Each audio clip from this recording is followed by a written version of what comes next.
Hi to everyone. Let's see how we're going. Still waiting. Oh, it goes live in 2:28. Well, I'm live now anyway. Hopefully, we've got a few people signed in. Hi everyone. Happy 420, everyone. Good to see you all. Beautiful day here in Siem Reap, and happy Easter. Happy Ishtar, happy whatever you're celebrating today, wherever you may be in the world. Actually, I still don't know if we're live. Here we go. Hey, how you doing, everyone? Happy 420. Happy 420, everyone. Oh, I just turned my background monitor off or down in volume. So yeah, hi. Hey, everyone. Everyone's getting signed in now. Hi. Happy 420, everyone, and happy Easter 420. So I hope everyone's smoking some bowls and eating some chalky eggs, if you can afford them. I hear they're super expensive this year, especially in New Zealand. It's a hard time even on Easter. Not right. Cheers to everyone. I'm on the Pepsi with lime. Yummy.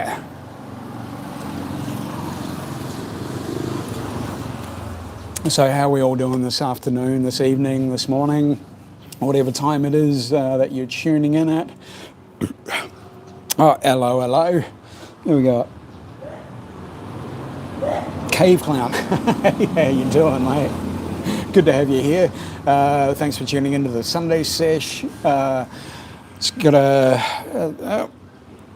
hey, there's me mate. How you going, Aussie? Good to see you, bro.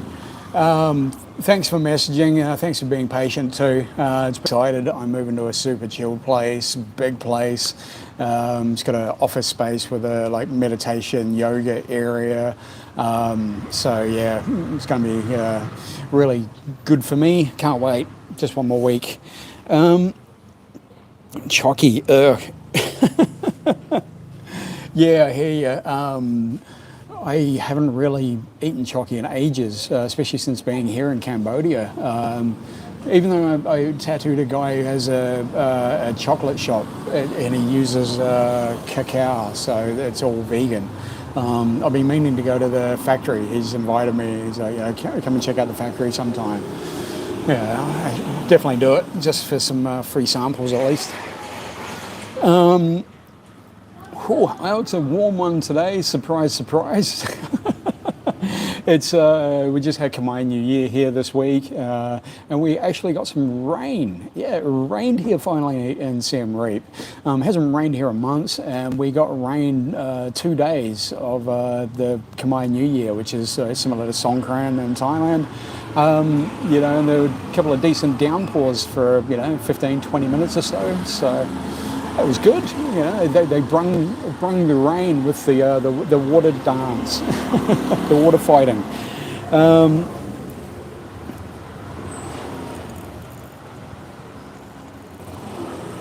Wouldn't chocolate melt there in 5 seconds? Yeah, it does. But that's what refrigerators are for.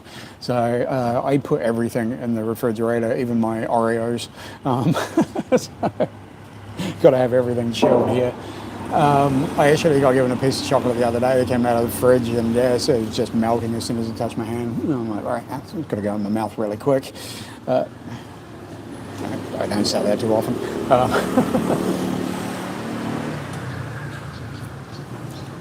So what did everyone think of the video? Today's video, excuse me, I'm spitting everywhere. I'm spitting Pepsi. Must be the lime. What did everyone think of the video? The racism and heavy metal. Any opinions on that, or questions or comments or input? Makes sense to know what I think of fridges. It's probably, you take it for granted. Over here, everything's air conditioned, fans, and food's, refrigerated, or, everything else is just rice and stuff like that. So it's not affected by the heat. But,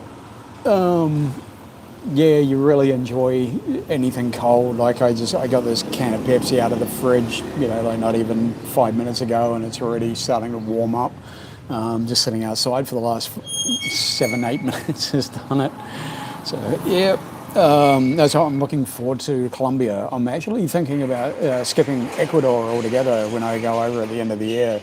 Thinking about heading straight to Colombia, going to Medellin. Weather looks great there. It's temperate climate all year round. It's like 26 degrees during the day and 16 degrees at night. It's like that year round. It doesn't really change. Hey, Weasel. Hello, mate. How are you? Good to see you. Oh, cool. All the crews signing in. Hey, Aussie, that's what I was thinking too. Instead of doing Raven Fam, how about we do Raven Crew? Like old school crew. You know, you could even spell it CRUE. Is that a cool idea for a T-shirt? Would everyone be down with that? You know, something along those lines. Let me know. You know, I will get to designing a T-shirt sometime, exclusively just for you guys. So let me know what you want to call it. Maybe I should put up a poll and get some suggestions. Oh yeah, and happy Easter, happy 420. More importantly, like happy 420 to everyone out there. Every time I think of 420, I think happy birthday to the Führer. It was also Adolf Hitler's birthday today, so eek. He would have been like, what, 140 years old or something like that now.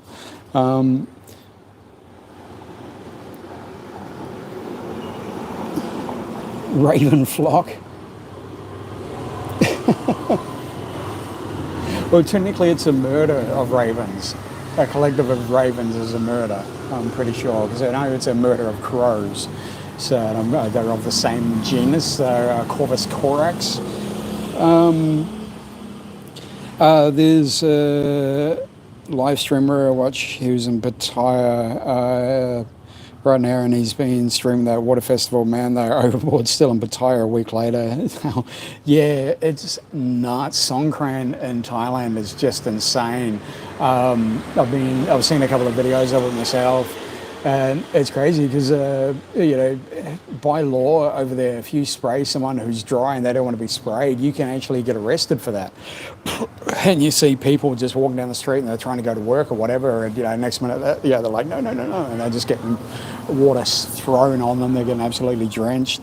Raven Squad. Sounds a bit militant.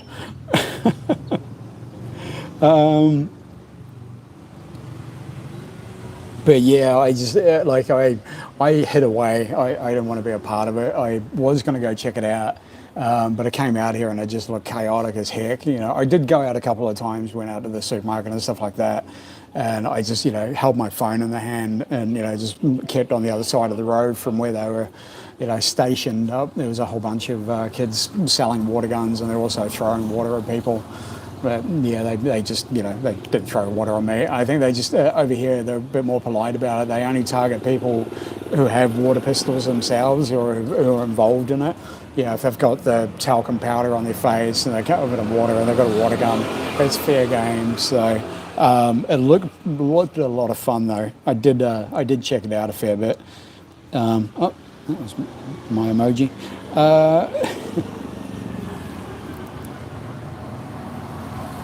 Yeah, fucking Thailand has just gone insane with Songkran.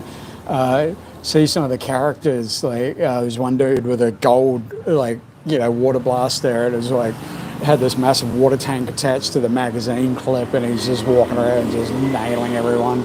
But a lot of people get sick, because that water, it's just the tap water from Thailand, and it'll make you sick. End up with a bit of dysentery afterwards. Sewers will be getting a massive workout for the next few days after Songkran, I'm sure. That's probably part of the reason why I avoided it too. I'm like, I'm good, thanks. If I went out with a fucking mask and a snorkel on or something, yeah, cool. Yeah, it's talcum powder, so they put talcum powder on their face, and it's a blessing thing. So they're supposed to get dusted with talcum powder and just blessed with water, but it's turned into the world's biggest water fight. It just gets crazier and crazier every year. And here's a crazy statistic about it. During Songkran in Thailand, 138 people died during Songkran, and there was over 1,000 reported injuries, and it was majority was like motorcycle accidents, people getting sprayed while they're riding or whatever, and they get hit by a truck or a car or whatever. Like, oh god, I hate to think, but really high death rate. It's fucking insane. Ravenshaven. Ravenshaven. I like that actually. I really like that. I'm thinking about, I'm actually going to start a couple of new channels this year, exploring some different subjects, different topics, different things, so maybe I should do one just for for everyone to hang out, call it Ravenshaven.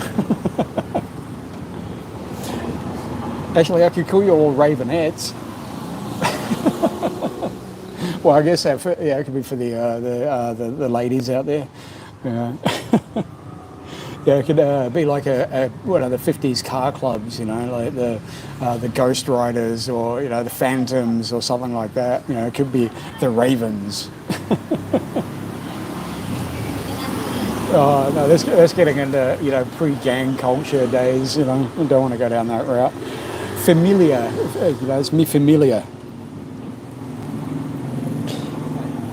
Yeah, well, squirting people on motorcycles who are going 100 miles a second. It's insane, yeah. Because people do ride like fuck it, it's mad over there, and they like row between trucks and cars. All it takes is for one of them to slip under a truck, and it's lights out.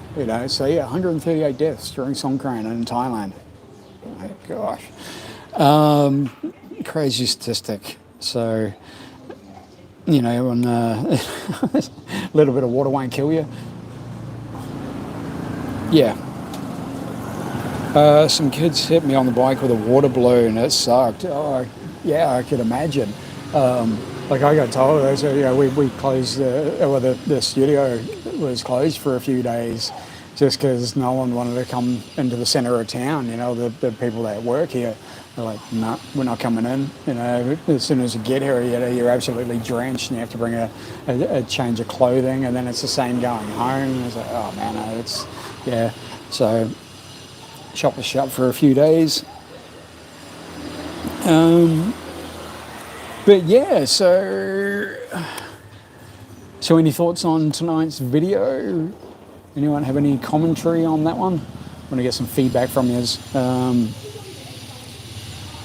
The racism in heavy metal. Anyone know any more?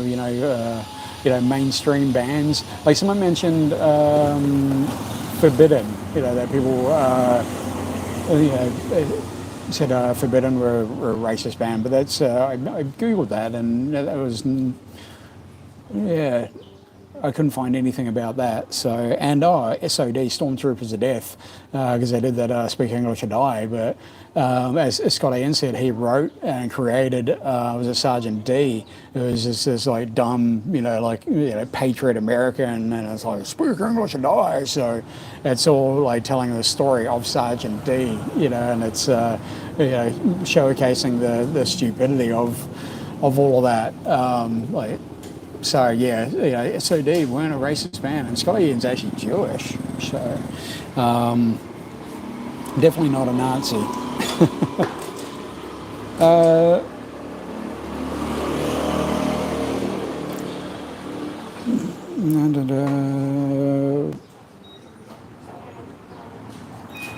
Show song Crown Mario. Listen to that. Oh God, I need to change my glasses. I can't read your comments. Sorry, Weasel. Mother Nature hit with natural Songkran on my ride back from Nelson today. 5 hours complete, pissing down, got me drenched. Oh man, well, welcome to being a biker. Because apparently, you've got to ride in all weather to be a biker. So that's your baptism. Congratulations. You and the Royal Enfield are anointed together. Man, it's it sucks, especially doing a long run like that. Like 5 hours from Nelson. like luckily the roads are fairly good, but this time of year in New Zealand is when it starts to get really cold and the weather starts to turn and you get that autumnal weather and the rain that's with it. It actually poured water from your boots, waterlogged big time. Yeah, oh God, I can imagine, Oh God, it feels horrible. It feels so good taking your boots off, but all the water. Cave Clown said, yeah, a lot of bands have been called racist. Yeah, a lot have. A lot of it's been unfounded, and a lot of it's just, controversial. But when you look at everything aside, you can tell whether some of it was just for controversy or when some of it was kind of their genuine opinions. Like Phil, if he was drunk or, if he heard of Dutch courage, people tend to say what they're really thinking when they're drunk. That's why he had a hard time rebuking it afterwards. But it's a common thing. It exists in, and unfortunately in every aspect of human societies and social structures and all that kind of stuff. It's just normal. It's a normal part of life. But hey, Sky, how you doing, brother? Hey, good. Hey, you want to come say hi? You're off. All good, bro. It's Sky from next door. Great guy. Come see him if you're in Siem Reap. If you ever need a hookup or a drink or a cocktail or just some tours, come visit Sky at Sessions. No worries, brother. Anytime. Oh, who said hi?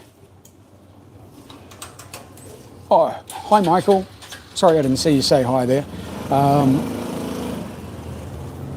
The word is thrown around a lot these days. Yes, it is. And it's, a lot of the racists are actually aware that it's thrown around a lot.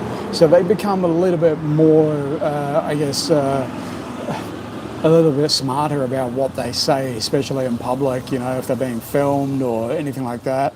They take great measures to, keep their mouth shut a lot of the time. And if they want to be a popular band, you can't be too overly offensive. I mean, the good thing about metal is, you can be controversial without being racist, It was an open field. I mean, what other music genre can, sing about Satanism and black magic and, babies butchered at birth and stuff like that and, get away with it. I mean, of course, the music was banned, but it wasn't for being racist. And, years later, that music is readily available, it's everywhere. So it's pretty obvious that, racist opinions and racist music just won't get you far in this life, And I found that, especially in my years with the Hammers and that, I kind of found a point on it's kind of not worth the energy that I'm putting into it, I'm really putting a lot of work into this and I'm getting nothing back for it. Not that, I need to get anything back, but it just felt pointless. We're trying to, in the struggle for the white race, we're the soldiers of the white race and blah, blah, blah. And we just do nothing. We just get together and talk shit and punch each other out when we get drunk. And we're like, wow. No wonder no one takes us seriously. Because that was the other thing too, no one took us seriously. Most of the clubs, even didn't take us that seriously. So, they would recruit us, absolutely. They're like, fuck yeah, you guys, you are kind of up there, but yeah, I don't know. Anyway, but yeah, sums up the community very well indeed. Yeah, thank you. And that's I have always loved that about the metal community. Growing up as a teenager, I had two best friends growing up, and I met them when I was 14. And one of them, his name is Tui Unawai. He's a big Māori boy. He's at 15, he's 6'2", and he weighed about 110 kilos, which is about 250 pounds. He was a big kid. He was a big Maori boy. And his sister had a kid to my brother. So, I met him, when I was 14. We started hanging out, became great friends. And he had another friend, his name was Athel. His full name is, I won't give his full name actually, but it's fucking quite an unusual name. And it was a bit of a mouthful, but his nickname was Goober. And so, Tui, Goober and I hung out for years. There's another kid we hung out as well, Aaron. And Aaron was a Fijian, New Zealand kid. So, it was a bit of an Oreo cookie. There was two Maori two dark-skinned boys and two white boys, and we all hung out. And we even had our own little street gang for a while, and I tattooed the name of the gang and a little swastika on Goober's arm. God, I remember that, hand poked it. And I did a lot of hand poke tattoos on Tui as well. But yeah, we were great friends, and it was just gracious. I guess because a lot of the misfits and the outcasts didn't have many people to bond with or hang out with, so we did bond together. And that's why there were quite a few Māori and Pacific Island skinheads, because they kind of felt the same way the skinheads did. They hated the Māoris, they hated the Asians mostly. So but growing up it was different for me. I don't know how I got on that tangent, but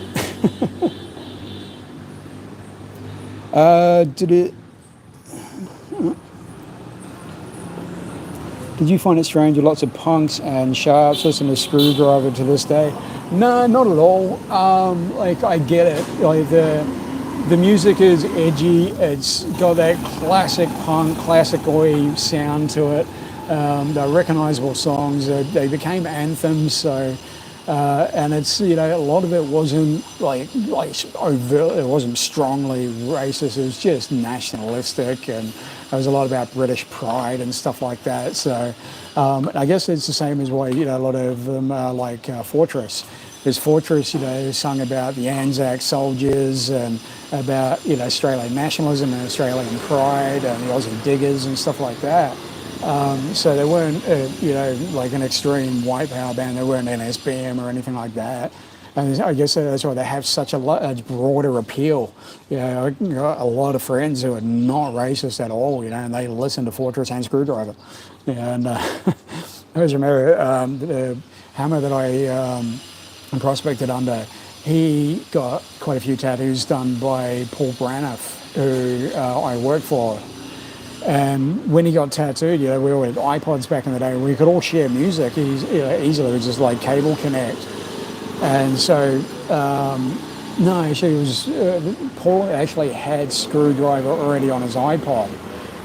He had his iPod sitting there, and the hammer was going through Paul's iPod and saw Screwdriver. Paul's son, Ben Braniff, was a white power skinhead as well. He's actually got white pride and red, white, and black tattooed across his stomach. But he'd loaded up Paul's iPod with a whole bunch of Screwdriver albums, so Ben just fucking put them all on. He's sitting there listening to it the whole time he's getting tattooed, and Paul was telling me about it. And he's like, man, he was driving me fucking mental. He said, I couldn't stand that fucking guy singing. I just wanted to turn it off, but he was paying a couple of grand for a fucking tattoo, so he gets what he wants, Oh, hey, howdy, one-eyed, how you going, mate? Good to see you. But yeah, it was a interesting little flashback, because the Hammerskin came up to Skin FX a couple of times when I was actually working there, and him and Paul were talking about it. And Paul told him, he's like, man, I fucking hated that music you put on. And he's like, as soon as you left, I got someone to fucking go through and delete it all off my iPod. Oh, good old days. But yeah, I guess that's why, Screwdriver, definitely, like I said, it's got that broader appeal to it. And a lot of that stuff does. You'd be surprised how many people love the Romper Stomper soundtrack, that fucking Skinhead song, man. Crap, everyone loves that. One of my cousin, actually, in New Zealand, was trying to tell me that it was performed by Exploited. Yeah, Exploited did the Romper Stomper soundtrack. Well, fucking they did. It wasn't the Exploited, man. So I had to give him an education on that. That was fun. Oh, dear. You just got off the treadmill. Wow. God, I haven't done a treadmill in years. Fuck. Actually, that's what I'm doing next week, too. Back to the gym. There's a gym over by my new place that I'm moving into, and it's a nice big air-conditioned gym with top-notch equipment, massive facilities, and they've got 6 heavy bags for boxing. So back to training. not this week, but the following week once I move. So, woo! Should help with the old black dog. Get rid of this little bit of depression that I've been having the last week. Creeps up on me, and it's a seasonal affective disorder. That's what I put it down to. It's coming up to my birthday. I just realised it the other day, and I always, because my birthday is traditionally in winter, so I always get a little bit down around my birthday. So I kind of attribute it to that. But I'm going to start working on it as of now. So I have done.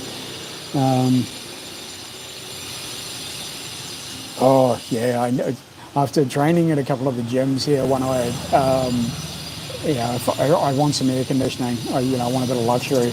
The first gym I trained at, no AC, they had a ceiling fan that would give you a little bit of breeze, and I'd feel like passing out after 15 minutes of training. I'm like, this ain't great. I can't get a proper workout in, because I'm just absolutely wiped out.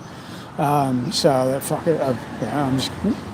worth it. I'm worth the extra money that it costs for the membership, to be an AC in the morning and have a good workout. I'm like, fuck yeah, I'll pay for that. Getting to be winter down there and spring up here. Oh yeah, it is too. Yeah, North America and all that's coming into spring. Enjoy, guys. Oh, you guys will be looking forward to some riding. If you all ride out there, enjoy your riding season. Be safe, everyone. Don't go out if there's still snow on the road.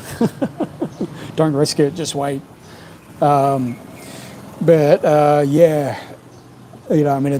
definitely not winter here, but I guess it's it's a little bit ingrained in me that seasonal affective. So I'm kind of feeling it. But I'm gonna go up to Quillen Mountain probably for my birthday. I think I'm gonna go spend a couple of nights up there.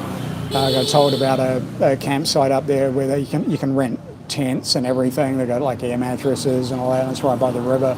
So I'm going to go up there for a couple of nights and do some camping and just chill out and take some psychedelics. If I can get reception up there, I'll do a live stream. Oh, greetings to you, Brandon. Welcome to you from South Africa. What part of South Africa are you coming from? Joburg or Durban or? I have a couple of friends in South Africa. The one I'd love to catch up with. If you're out there, Joe, look me up.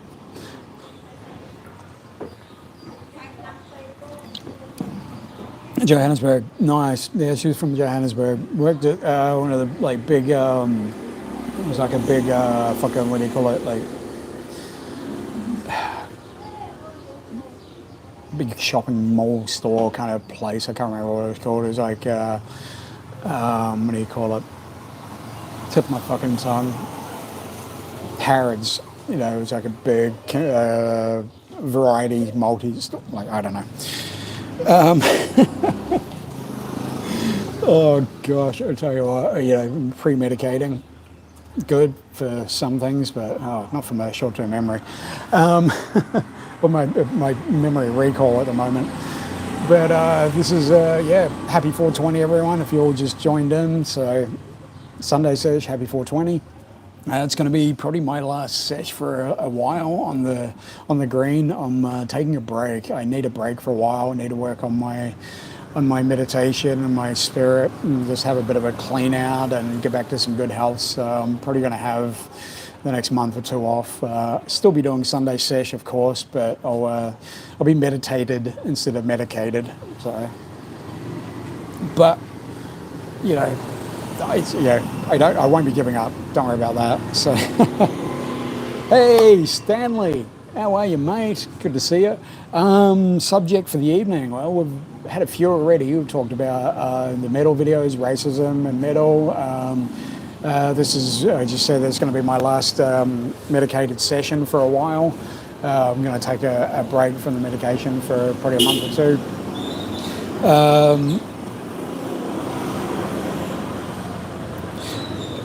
Thanks for reminding me to toss some veggie burgers in the fridge for tomorrow. You're welcome. always glad to remind people about veggie burgers. Yum. Oh gosh, I had a Beyond Meat burger about a week or two ago. The big supermarket here, they'll get imports in from time to time. They get a big shipment of Beyond Meat products in. I got some Beyond Meat burgers, and oh gosh, they're not my favourite, but it was good to have something different, especially over here. Everything's kind of sporadic as to when you can get it.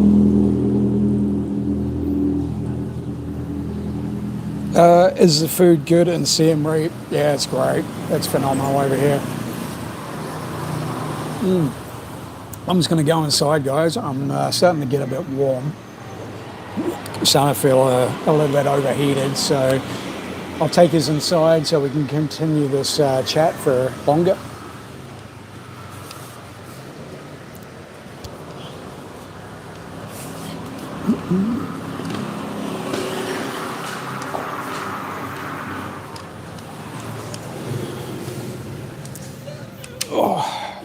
Stick around, guys.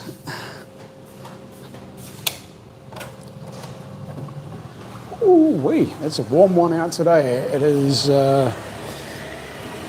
currently sitting on 36 degrees Celsius. It is about 97 Fahrenheit, I do believe. I could be wrong, but I could be right. Who knows? Quoting John Lydon there. I could be wrong, but I could be right. Excuse my terrible singing too. Gosh, my glasses are all fogged up, and it's a bit steamy out here today as well because we've had a bit of rain. Woo! Oh, it feels so much better being inside under a fan though. So, so what else has been going on, guys? Got some interesting topics for videos coming up shortly. I've been seeing a few things on the news and in the media, and a couple of things I want to investigate and do videos about. And one of them in particular is about the NSN, the National Socialist Network in Australia. People are starting to pay attention to them, so let's see what those guys are all about. Right, so where are we at? Yeah, Stanley break is always good for the brain. Absolutely, that's what I want. I want to defog a little bit, and kind of just so I can get focused on my YouTube journey and all that as well. Because I'm going to be doing that full time after next week. Beyond Burger is good, Impossible Burger is best. Absolutely agree with you on that. I used to make my own burger patties from Impossible Burger. I used to be able to buy it in New Zealand all the time, and I love it. It's a lot more natural. It's not heavily processed. It's fucking, got a lot of nutrients and vitamins, and it's really fucking high in protein. One burger is like 28 grams of protein. He's literally just had one just then, Aussie, with a mac and cheese patty. Nice, man. I admit to eating McDonald's tonight, big comfort food. Oh, yeah, I get that. When I was in Omni, I used to eat McDonald's from time to time. It was instant regret every time I fucking ate it, though. I stopped eating it I think it was about a year before I even went vegetarian. Art of Noise. Oh, Art of Noise? Oh, no, I'm thinking of Sound of White Noise. That's an Anthrax album. Macca's last night for dinner, large crispy chicken burger combo, 2 fillet of fish, burgers, and a 20-pack of nuggets. Hours later, I was hungry again. And fuck, that probably would have cost you about $100, right, Weasel? Fucking Macca's is so expensive. 6 for 125 kilos there. I used to do, mine was a quarter pounder, a McChicken burger, large fries, half a dozen chicken nuggets, and a large shake was normally my order from Macca's. Fuck, man.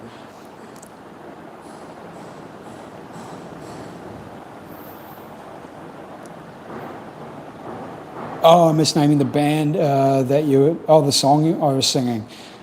Oh, can't remember.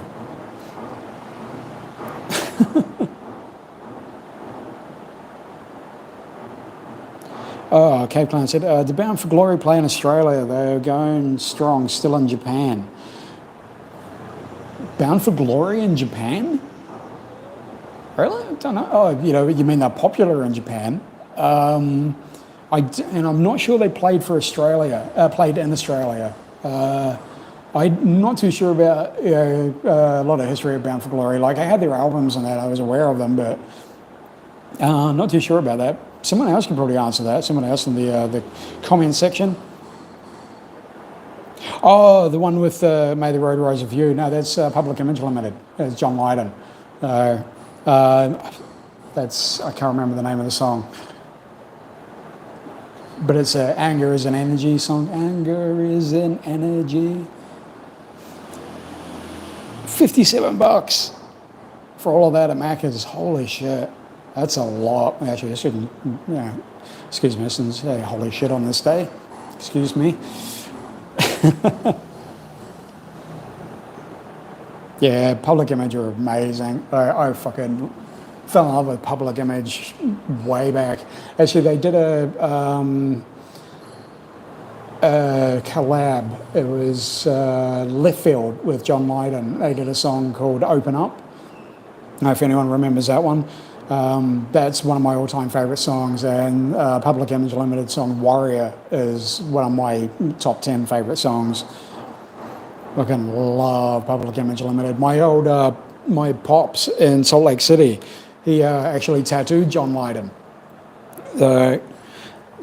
Many, many years ago, he had Pop's own ASI Tattoos in Salt Lake City, which is Salt Lake's oldest established tattoo studio. Had been there since the 80s, I think it was. Pop's is like super old school. And he was telling me about all the, the famous people that he had tattooed. And he's like, yeah, I tattooed that one guy from fucking, what's that band, Pill. I'm like, Pill? He's like, yeah, what's that guy, fucking Johnny, whatever. And I'm like, you mean Public Image Limited, PIL? And he's like, yeah, that's it. I'm like, you tattooed John Lydon? He's like, yeah. I'm like, that's Johnny Rotten from the Sex Pistols. And Pops just went, oh, whatever. I don't give a fuck. Just like, that's so fucking cool, Pops tattooed Roseanne Barr and Tom Arnold. Tattooed a lot of celebrities in his year. Pretty much any celebrity that came through Salt Lake City, he tattooed them. That's what it's not. Yeah. All right. Fuck. Pops was telling me about when he tattooed Tom Arnold and Roseanne Barr. He said they came in and he was tattooed. I think he just tattooed Roseanne actually, and he said he was doing like the roses on her left shoulder blade, I think it is. Like if you ever see a photo of her, there's, the roses were done by Pops. And he said, fuck it, Tom Arnold kept ducking out and going to the toilet like every 20, 30 minutes. And Pops was, getting pissed with it, but he wasn't going to say anything. It's just fucking, Tom Arnold and Roseanne. And, fucking Pops was like, oh, whatever. And, they paid him. Next week, comes out in the media that Tom Arnold was admitted to fucking rehab for a cocaine addiction. And Pops is like, goddamn motherfucker was doing coke in my bathroom and he wasn't fucking offering me any selfish motherfucker. God damn it. Where's mine? I was like, fuck. That's all he's worried about. He wanted to be included in on it. That was gold. Pops was an amazing guy. I fucking wish he was still around. I'm pretty sure he'd be, looking at my channel and watching it and going, oh, you goddamn prima donna motherfucker. Yeah, look at you on fucking TV thinking you're all that. Pops loved me though. He's a fellow Cancerian, so great guy. Well, as much as I grew up on the Sex Pistols and I'm an old fart, I have to admit that they were a manufactured band. There is much better punk out there. Oh, absolutely. Sex Pistols were all about an image. They were all about creating a scene, and it was all marketed very carefully. I mean, musically, they were fucking garbage. I mean, was it Steve Jones?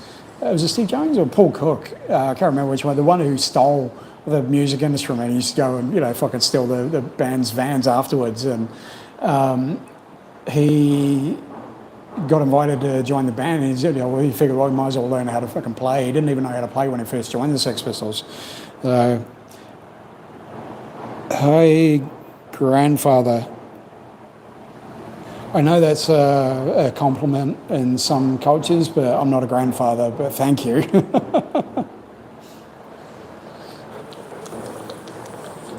I'm not even a father.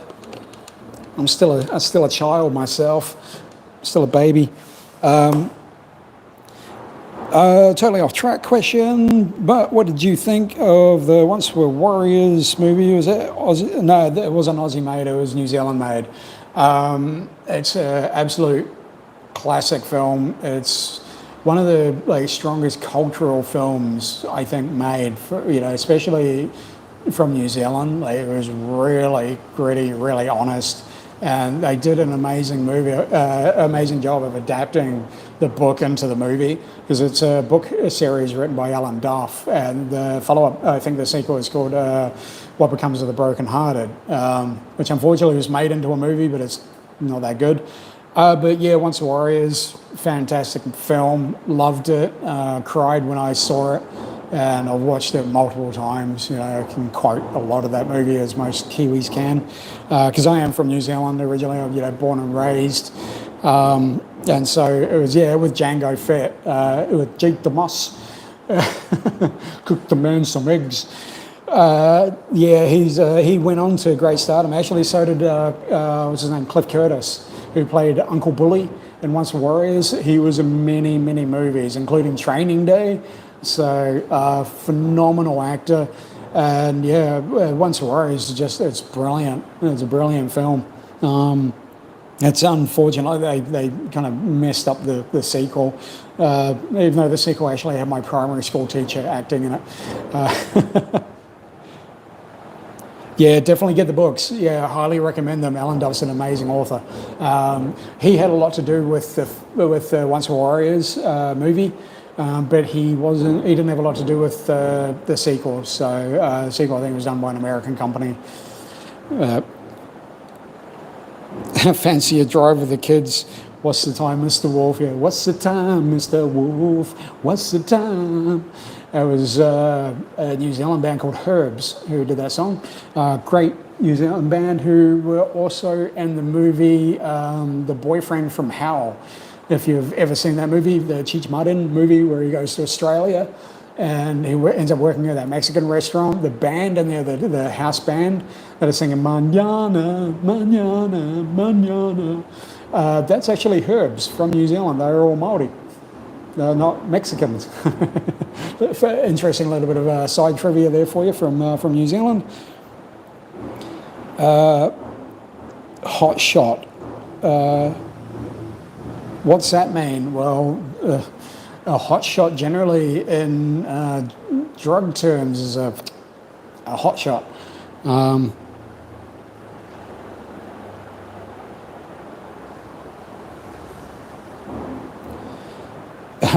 Oh my, all us clothed apes banging our heads together, all babies, in my opinion. I'm still trying to figure out life and stuff, right?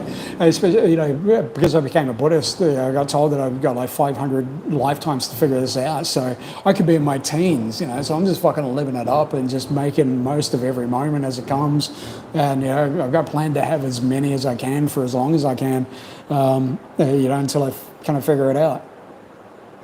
So yeah, and the philosophy of Buddhism is always to go back to when you're a child and imagine how free of stress and how peaceful your life was back then. What your thoughts were. So that's why I try and remain childlike in my life and my actions and my plans these days. Yeah.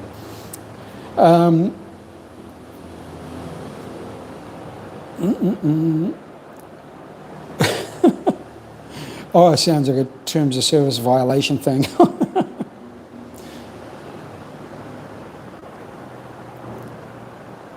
Couldn't have been worse than the reinvent of Romper Stomper. Oh, that TV series. Yeah, I did start watching that. But yeah, I was very disappointed by it. I think I got about 3 or 4 episodes in and went, no, couldn't do it. his mum deliberately shot him up with enough smack to kill him. Oh, Sid Vicious, right. Oh, God. Yeah. Sorry, I lose track because I can't read half the bloody comments. I haven't got reading glasses on, as always. Soundtrack on Rumpelstiltskin movie was great, yeah. One of my old friends, he was a bouncer out at a pub in Rangiora, and he actually had the Rumpelstiltskin CD on the jukebox in the main public bar. You know, they would come through and change up all the CDs and collect coins and that, and you could request different CDs. And so he requested the Rumpelstiltskin soundtrack because the movie had come out, I think, about a year or two earlier. And so, you know, when we'd go hang out in the public bar, he'd put on all the songs, you know, Fourth Reich Fighting Men and Pulling on the Boots and fucking, you know, all those ones. You know, there was a Gabe Goes Shopping and all that kind of, all those songs.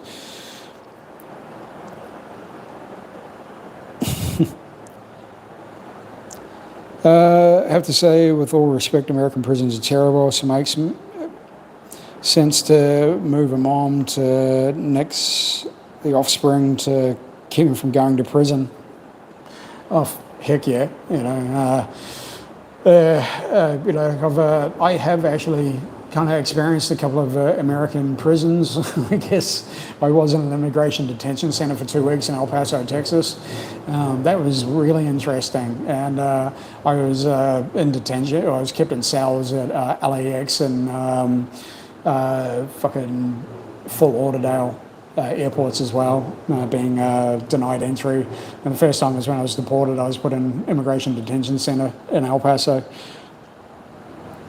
How did I end up there? I overstayed my visa, and I was driving from LA out to Texas for a girl, and instead of taking a beeline around the Mexican border, I drove straight through to Houston, and didn't realize that, you know, there's a Border Patrol checkpoint on the other side of Juarez in Mexico, and fucking pulled up, and they're like, US citizen? I'm like, nope. I'm like, oh, really? Fucking gave them my passport, and they, oh, your visa's actually expired. And I'm like, oh, has it?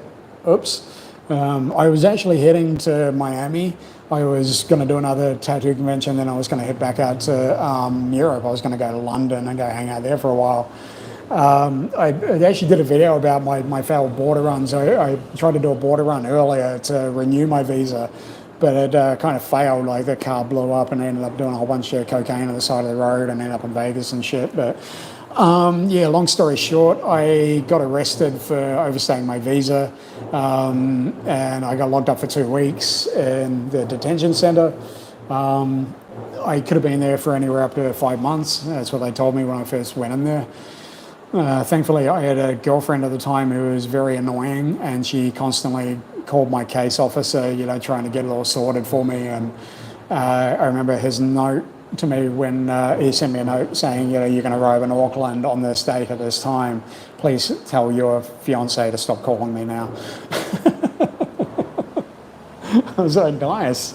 You know, being a really, really annoyingly persistent person does pay off sometimes, I guess. But yeah, I spent a couple of weeks in there, and it was fucking, I mean, it was, you know, total, you know, low-level security. We're all in one big kind of barracks. So I think it was like about 20 bunk beds all in a circular barracks. They had, you know, bathrooms, like, you know, toilets right in the centre, and then they had a couple of showers on the outside edges, but there were no walls. Like, even where the toilets were, there were only, like, you know, half dividing walls. So absolutely no privacy, and you had a guard full-time stationed at a desk. They had a TV going full-time and a couple of vending machines, you know, with fucking sodas and candies and stuff like that. But yeah, it was an interesting experience. Bro, you're lucky to be alive. Thank that girl every day for the rest of your life. Immigration officers are brutal. Yeah, tell me about it, man. It sucked, man. Like even when I first got pulled up, most of the officers are really cool with me. Like even joking, they're like, "Oh, if you give us all a free tattoo, we'll let you go." I'm like, "Fucking grab my machines out of the car right now, and I'll hook you all up." And even the captain was like, I could do with a free tattoo, but there was this one fucking redneck who was just like, "No, goddamn it, you're a fucking criminal. We're gonna throw the book at you. You're fully aware of everything. I bet you got a whole network of fucking friends." And I'm like, "Dude, fucking chill the fuck out. I made a mistake, like a fucking first time in New Zealand. I'm like 24 years old, and he's just, fuck, this dude had it in for me, man." And I actually saw the captain. So the captain turned around and he's looking at this redneck, and this redneck officer's looking at him, and he's like, "Sorry, man, got to arrest you. It's got to make it official. You're officially under arrest. Blah blah blah. And fucking read my rights and everything." I was like, "Cool." I saw that officer in the mess hall. Like I think it was about a week later, and he's looked at me and he's like, "Hey, how you doing, man?"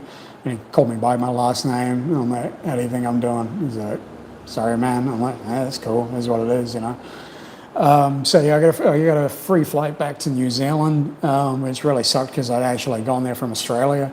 I tried to convince them to send me back to Australia, but they wouldn't have it. They're like, "No, we send you back to the country of birth," and they sent me back to Auckland. And I was like, "Fuck, man, you at least send me back to my hometown." But yeah, I had a 10-year ban after that. I couldn't re-enter the US or its territories for 10 years after that.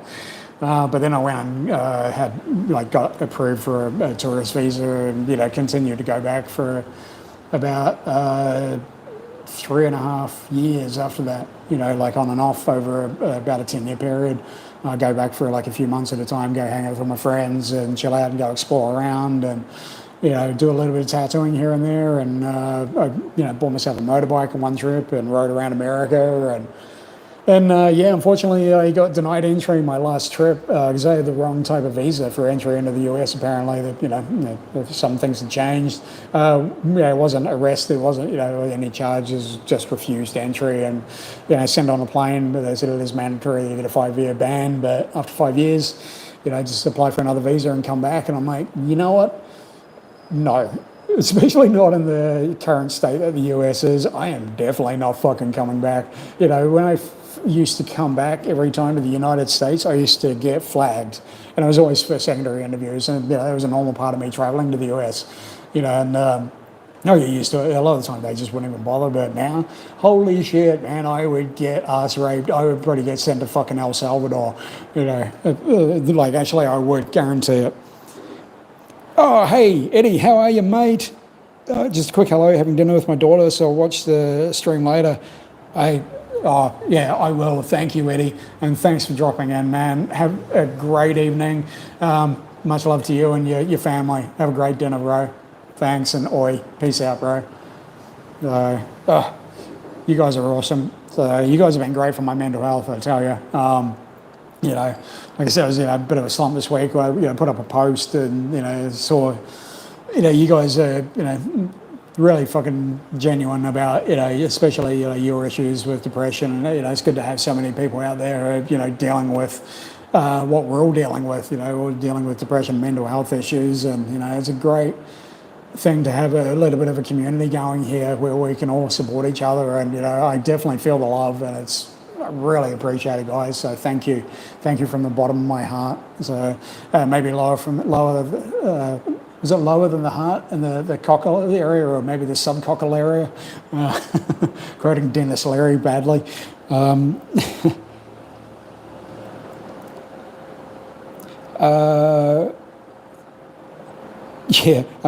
get me wrong. Love to have you, but the situation here is gully as fuck, and I'd do my best. Yeah, America's just at a sad state at the moment. It's unfortunate because it's a country divided now. And I think that's where a lot of the problems are really ramping up, because the entire country is massively divided, and it's been brewing for too many terms now. That's just, watch that movie Civil War a while back, and I'm like, oh, please don't let that happen to America. And I guess I'm sure a lot of these other countries are sitting back and waiting for that to happen as well. Oh, hey, thanks, Joe. Thanks for getting it. And hey, good to see you, man. I didn't see you there. Your little icon just popped up. So, when I lived in Newtown, we had a few overstayers living with us who were raided a couple of times from immigration. Oh, it was like that old movie, The Crack. Oh my gosh, it was pretty bad in Australia, was it? In Newtown, because I know. Oh, yeah, because in New Zealand it was really bad in Auckland in the 70s and 80s. Yeah, of course they opened the gates for immigration to Pacific Islanders in the 60s and 70s.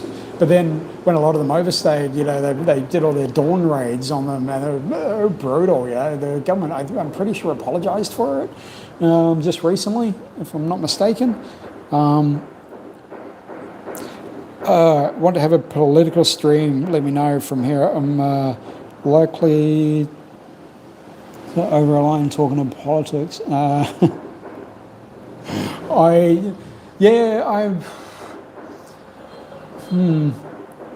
don't know, like I'm in two minds about politics. I try to avoid it as much as I can. I mean, obviously, most people have a political opinion. I do myself. I just kind of, I don't know, I guess I like to avoid a lot of conflict these days whenever possible. And I know politics divides, it really divides people, so it divides, opinions. But I know just, from especially from being in America and, having a lot of friends in America, it's just really painful to see what they're going through. It's painful to see what the entire world's going through at the moment, to be fair. It's one of the worst times I've seen, my almost 51 years. It's pretty rough these days. I mean, it's always been rough, like I remember even the Gulf War conflict, the world was on edge then, it was like, are we going to descend into World War? And it seems to be all the fucking time. It's like, it gets pretty tiring after a while. So I try to, especially with this channel, that's why I try and keep it political free, just so we can all have a good chat about other things, and have a chill session.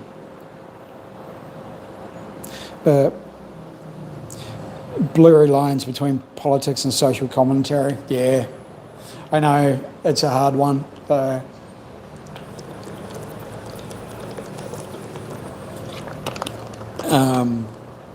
And that's, like I've seen, I don't know, I've experienced, political states in different countries. I don't think there's any fucking great system these days. Nothing seems to fucking work anywhere. I'm like, ah. So that's kind of why I avoid it. It frustrates me. I'm like, what is going on? That's why I just want to find a piece of land somewhere, in the world, just find my little plot where I can go chill out, go do my own thing. I can tend to my garden, and I can be surrounded by good people, build a community. You guys are all welcome to come hang out, probably be in the jungles of Ecuador or Colombia or somewhere like that. So I'll let you all know. And then you can all sit around the campfire and, have political talks there, and we'll have a MMA ring, have a cage or something. So there you go. You want to sort your political arguments out. That's the place to do it. Yeah, man, that'd be fucking awesome, Joe. Definitely come visit. Like I said, I'm heading there at the end of this year. And I can't wait. I'm gonna head to Medellin. Got to go to Cartagena, and maybe even Cali for a while. And do a little bit of touring around South America. I was going to go to Uruguay for a little bit, but Uruguay is really expensive from the looks of it. So unless I start getting paid more from YouTube, I might look at more affordable nations. Oh, excuse me, I got a bit of the burps going on. How long have you gone? How long have I been babbling? Oh, almost an hour. I must be due for a bloody smoke break soon, I reckon. A couple more minutes and I'll have to go upstairs for a bit of a mid-session puff.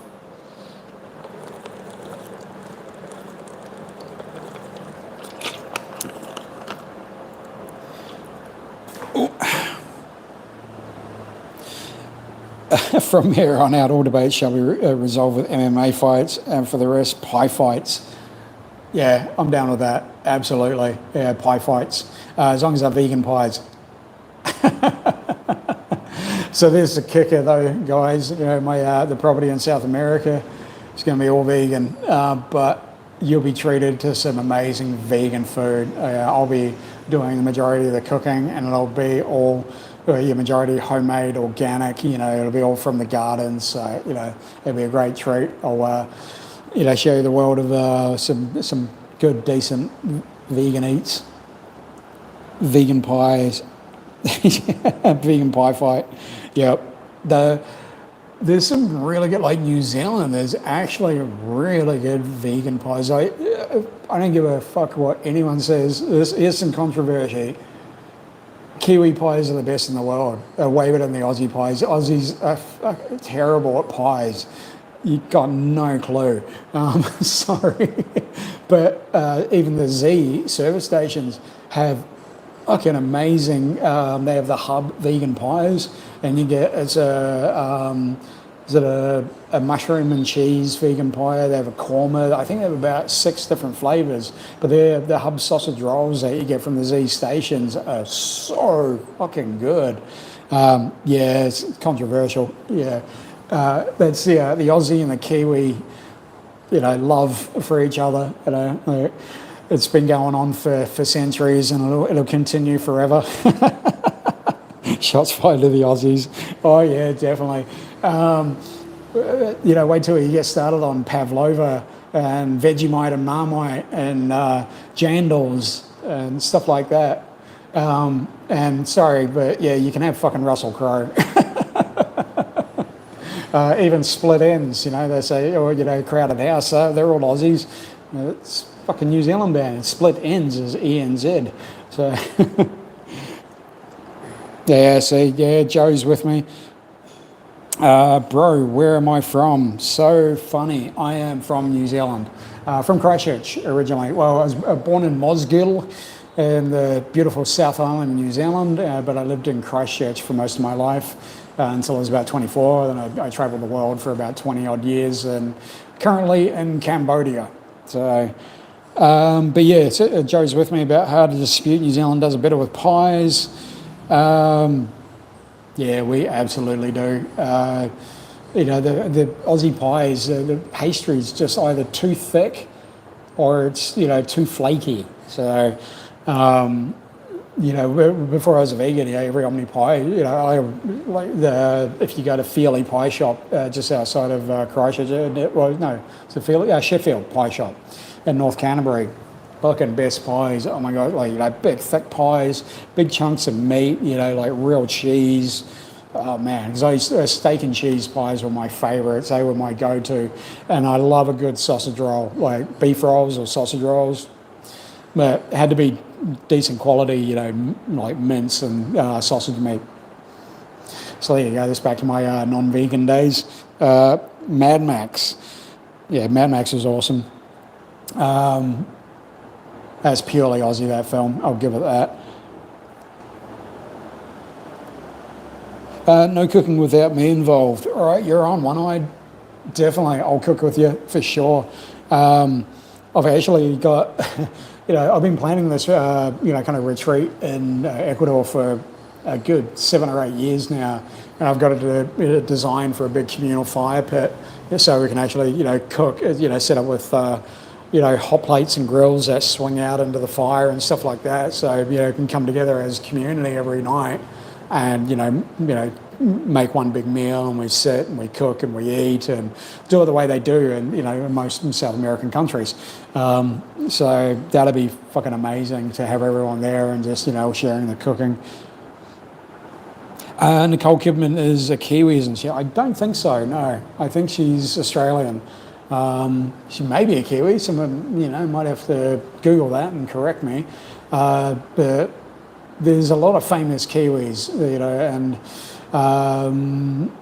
Australia seems to try and claim a few of them here and there.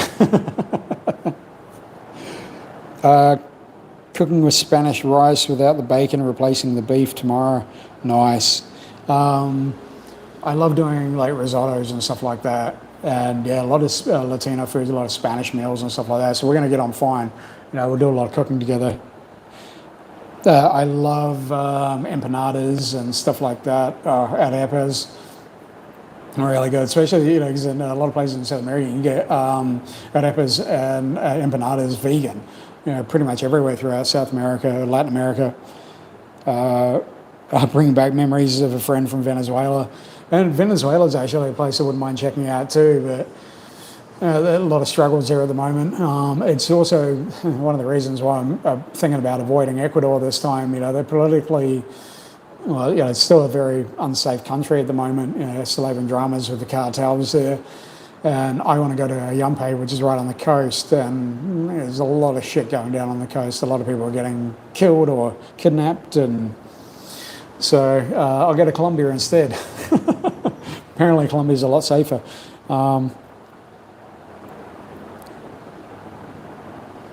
But catching up on your comments here. Oh, yeah, seems like I'm all caught up. Nice. But yeah, actually, while we're where are we at? Sitting on just over an hour. You guys want to hang out for a couple of minutes while I head upstairs and refresh the medication? Party time. We all good with that? You guys are going to stick around for 5 minutes? It'll be 5 minutes, so I'm just going to go have a puff and go grab another Pepsi, as usual. Cool, awesome. That's all I need. One thumbs up, good. What was the... Someone asked for the theme, the Muppet theme the other day, wasn't it? Humming the Muppet theme. Was it?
Can you tell me how to get to 22 Acacia Avenue? Hola, I returneth. Welcome back to me. I've still got a few people hanging out. Good to see. About a dozen years. Nice. Oh, what have I missed out on? What are you guys plotting? What do I see happening in the chat here?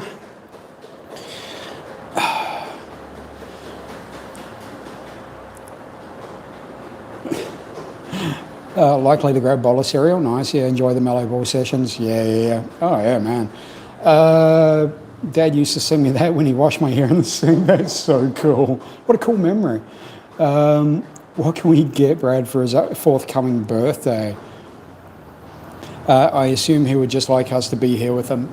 Yeah, absolutely, Weasel. Yeah, I'll probably do a live stream on my birthday just so I can hang out with all you guys. Sound good?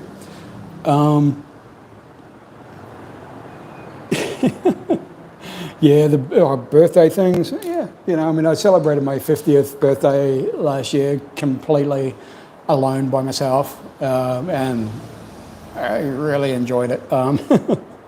So I'm fine with, I've celebrated enough birthdays and really celebrated them hard. So, yeah, I don't really go out of my way to celebrate them anymore, do anything.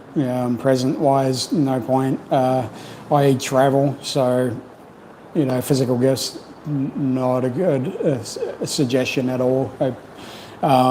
Just wishing me a good happy birthday, dropping in, saying hi, and I'll do the live stream and we're going to all hang out then, have some laughs. Yellow Power Ranger Brad. I've never watched the Power Rangers. Eek. Blue Wiggle. Hey, happy birthday, Brad. I've celebrated a lot one time and I was very happy. Yeah, I was alone one time and I was very happy about it. Yeah, very happy for it. Yeah, it's great, man. I love it. Like, I've celebrated with so many people throughout my life, and it's nice to celebrate alone. Last year I went out and had lunch at, it was a J vegan food place in Phetchaburi in Thailand, and I love their food, so I sat there and just had a fucking massive meal for like $2. So good. But yeah, I reckon cereal with blueberries, yum. Yeah, I have muesli every morning. I get muesli with fruit, especially here. I buy some fruit, eat it at night and during the day, and I'll save some and have that on my muesli in the morning. Fantastic. That's the beauty about being here. There's an abundance of fresh fruit everywhere. It's super cheap.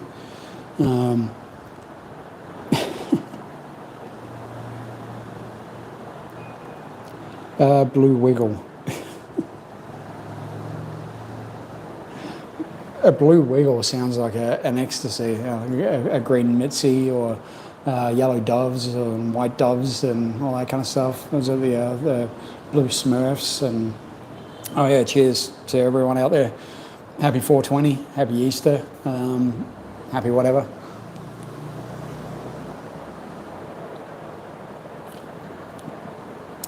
Happy birthday, AH.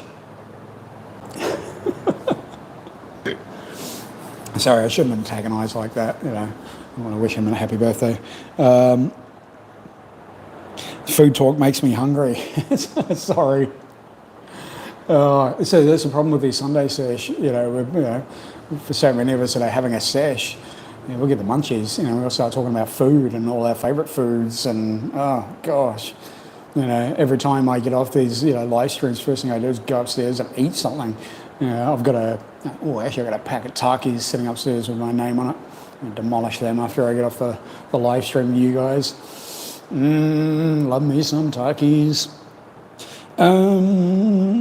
But yeah, well, hey, Weasel, guess what? I'm actually going to be doing some cooking videos and some food videos If not for this channel, be for a new channel that I'm going to do, and I'm going to be exploring a lot of like food places and food recipes and stuff like that.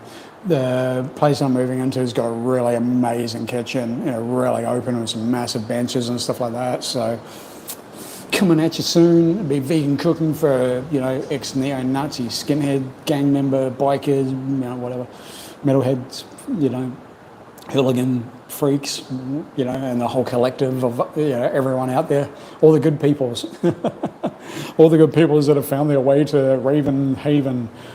Is that what we're going to call it? Raven Haven. Oh no, I think the first thing that pops to mind is fucking LEG, Shaven Haven, respect.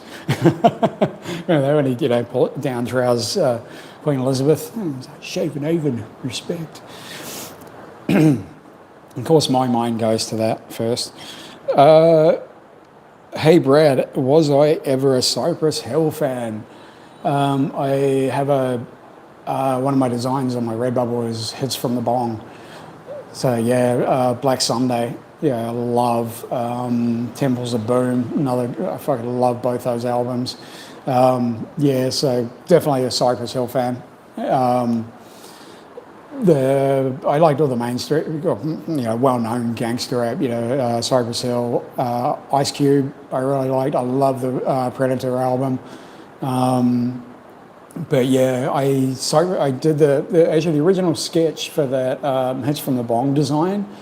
That was actually a pencil sketch that I drew years ago, and I posted it on my Instagram, and I tagged Cypress Hill in that, and they shared it on their page, on their Instagram, and I had like 75,000 likes or something like that on it.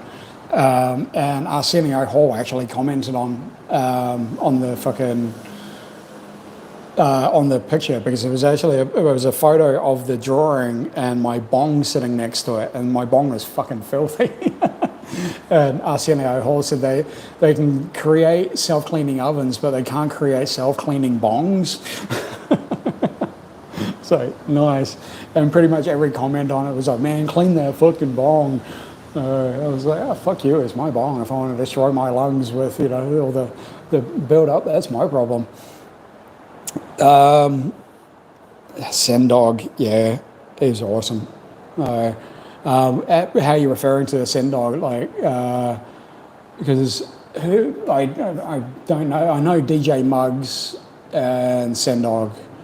And Sendog, is he the one in the MC, or is it DJ Muggs? I can't remember. Sendog's the African American, isn't it? DJ Muggs is the Mexican American, I believe, Latino guy.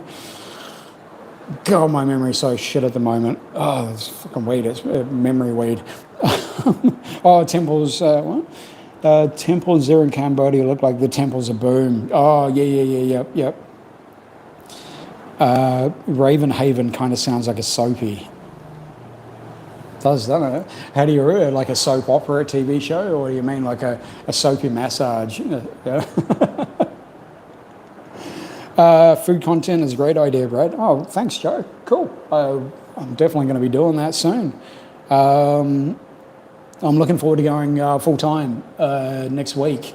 I've got a lot of ideas that I've been working on over the last couple of months, preparing for me to go full-time, and yeah, I'm going to hit the ground running. I'm going to go straight into it, do a whole bunch of videos my first week, and yeah. Food content. Yeah, because I get to cook finally. I get to actually do some decent cooking. Oh, that's it. Yeah, he started his own MC called the Cypress Hill Boys. I can't quite read that.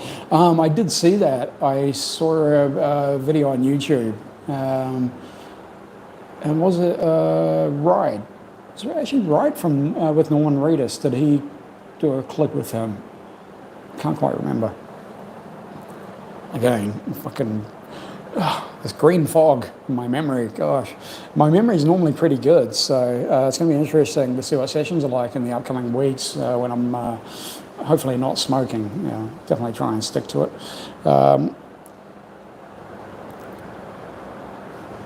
Arsen is Afro-Cuban, Muggs is white, B Real is Mexican-Cuban. Thank you for that correction. No, they've got a, was it a 4 diamond patch? Are they a 1%er or? I assume if they've got a diamond. Oh, coming back to the keyboard to say I'd love food content. I'll do what I usually do, recipes from people in other countries and convert the units imperial in the comments. I will definitely do that. And yeah, I also appreciate that too, especially, people do the conversions, like with money, if it's a travel, channel, stuff like that, so I will do that if when I do some cooking videos and stuff like that, I'll do some conversions. So, 420 diamond patch.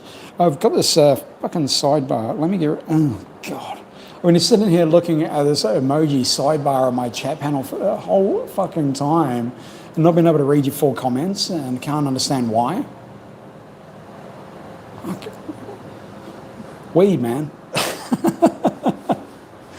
Right, 420 diamond patch, right. Okay, that's a cool fucking patch. I want one of those. 420%, that's cool. How do you earn one of them?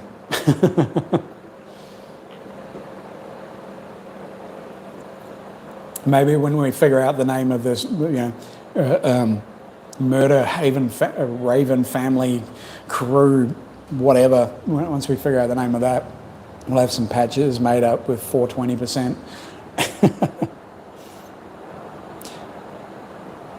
Yeah, I know, right? Does get annoying, all that shit on the sidebar. Yeah, and I'm fucking, I don't take a second to look and see how you can drop down the menu.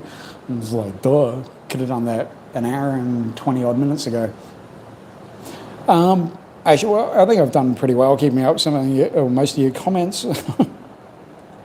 It's funny, I go through, I normally rewatch the live stream after I get off the live stream. I have something to eat and sit down and watch it, just to make sure I didn't make an absolute ass of myself or say anything really dumb or offensive.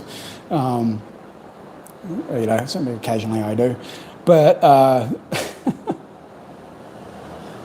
what was I going to say? Yeah, I look at some of the comments, especially once it gets updated and I can read your comments during the live chat, and I'm like, fuck, I missed so many of your comments. Sorry, guys. 420%, I'll be honoured to wear that on my jacket, right? Yeah, Raven Crew.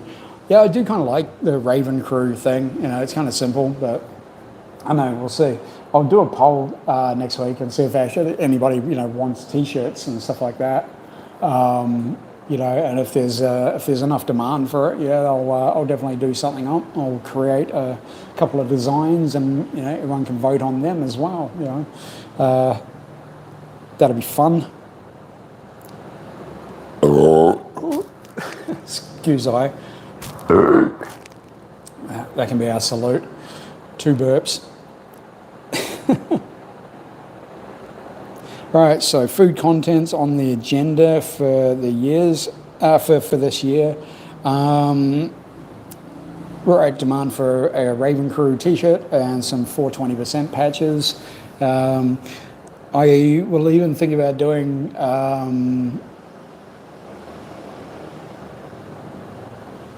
something.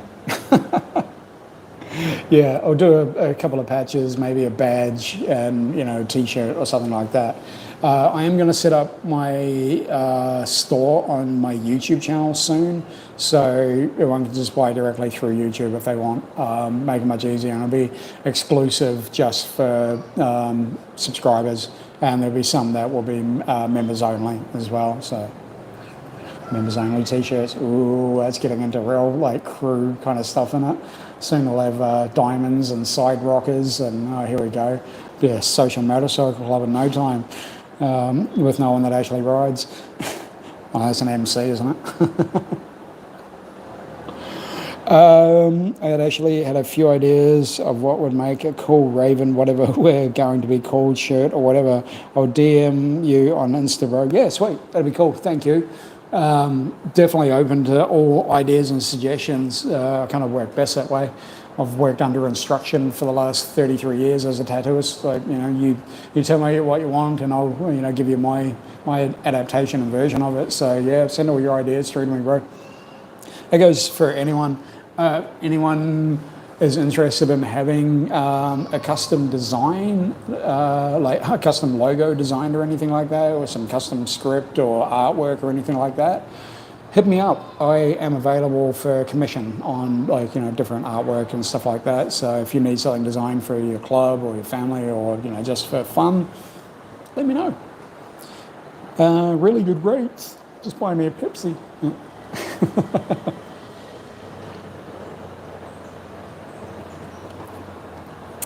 Now my milk is getting lukewarm. Oh, gosh.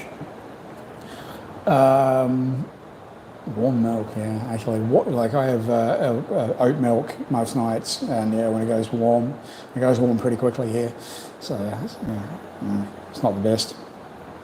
But I'm in an environment where anything warm is not too great. I want everything icy cold. Cool me down. Have some nice pre-rolls with diamonds. Ooh, nice. Very nice. What about the Beastie Boys? You ever like them? Yes, absolutely. I wasn't like a huge fan. I didn't own any of their albums, but I really like their music, I like Sabotage, even though it's one of their later songs, and you got to fight for your right to party and all their classics. And one of their songs was on the movie Pump Up the Volume. You guys know the movie Pump Up the Volume. Christian Slater is the DJ in Arizona high school, blah blah blah. And yeah, one of the Beastie Boys songs that was banned. It was I saw a homeboy get shot in the face, bam. He's Intergalactic. Sorry, that was fucking. Intergalactic. Yeah, I love that song. I hung out at a backpackers bar in Brisbane for a couple of years.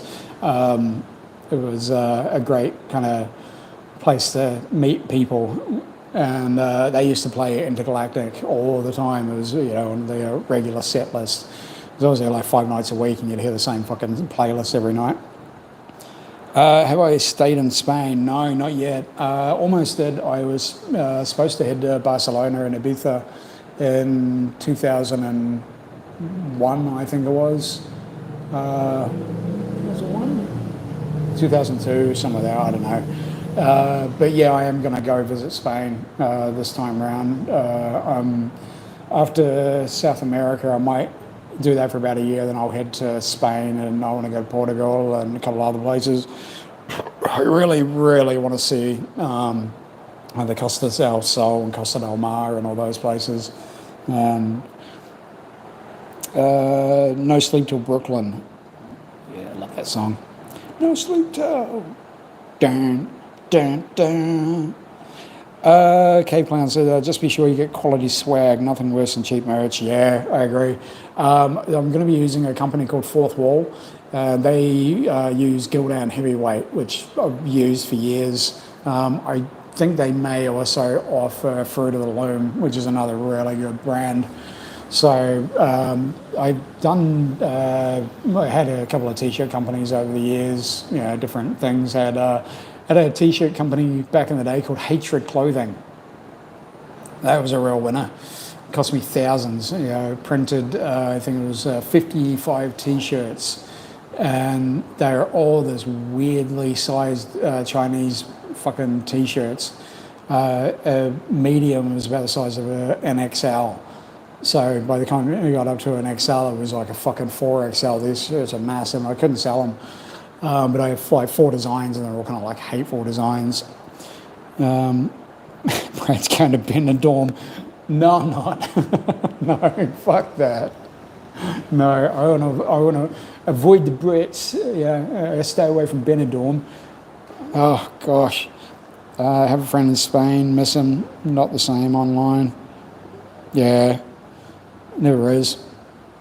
The number on the tail of the plane reads "Eat me" backwards. What the? What have I missed?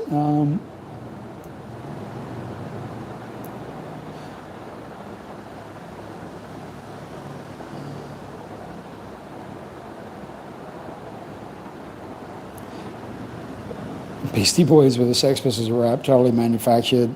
Documentary they did was on YouTube was amazing. I'll have to check that out. I didn't know.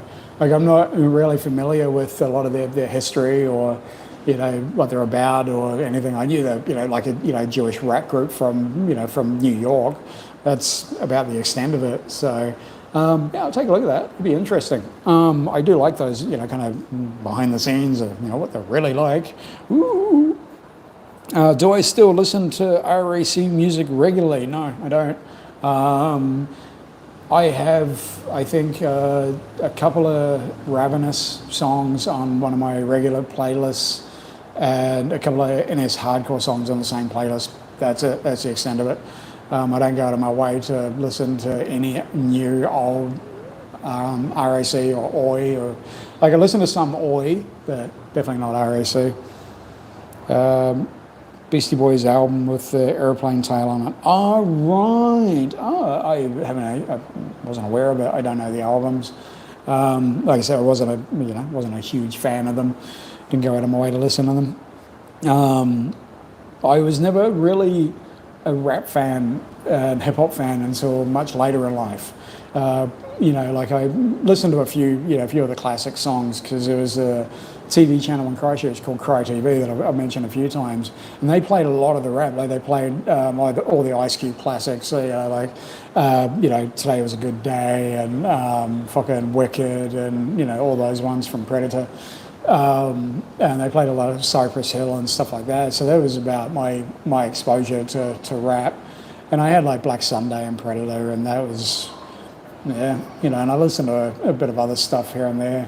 There's a couple of songs from New Zealand hip hop groups that I liked, and Australian ones as well. Real shame Operation Ivy only had one album. I'm not familiar with them. Moxith, ready? I'm sorry if I mispronounced your name. How was your day, sir? My day is really good, thank you. How is yours? Always been anti-fashion, to be honest. You're an anti-fashion, anti-fashionista.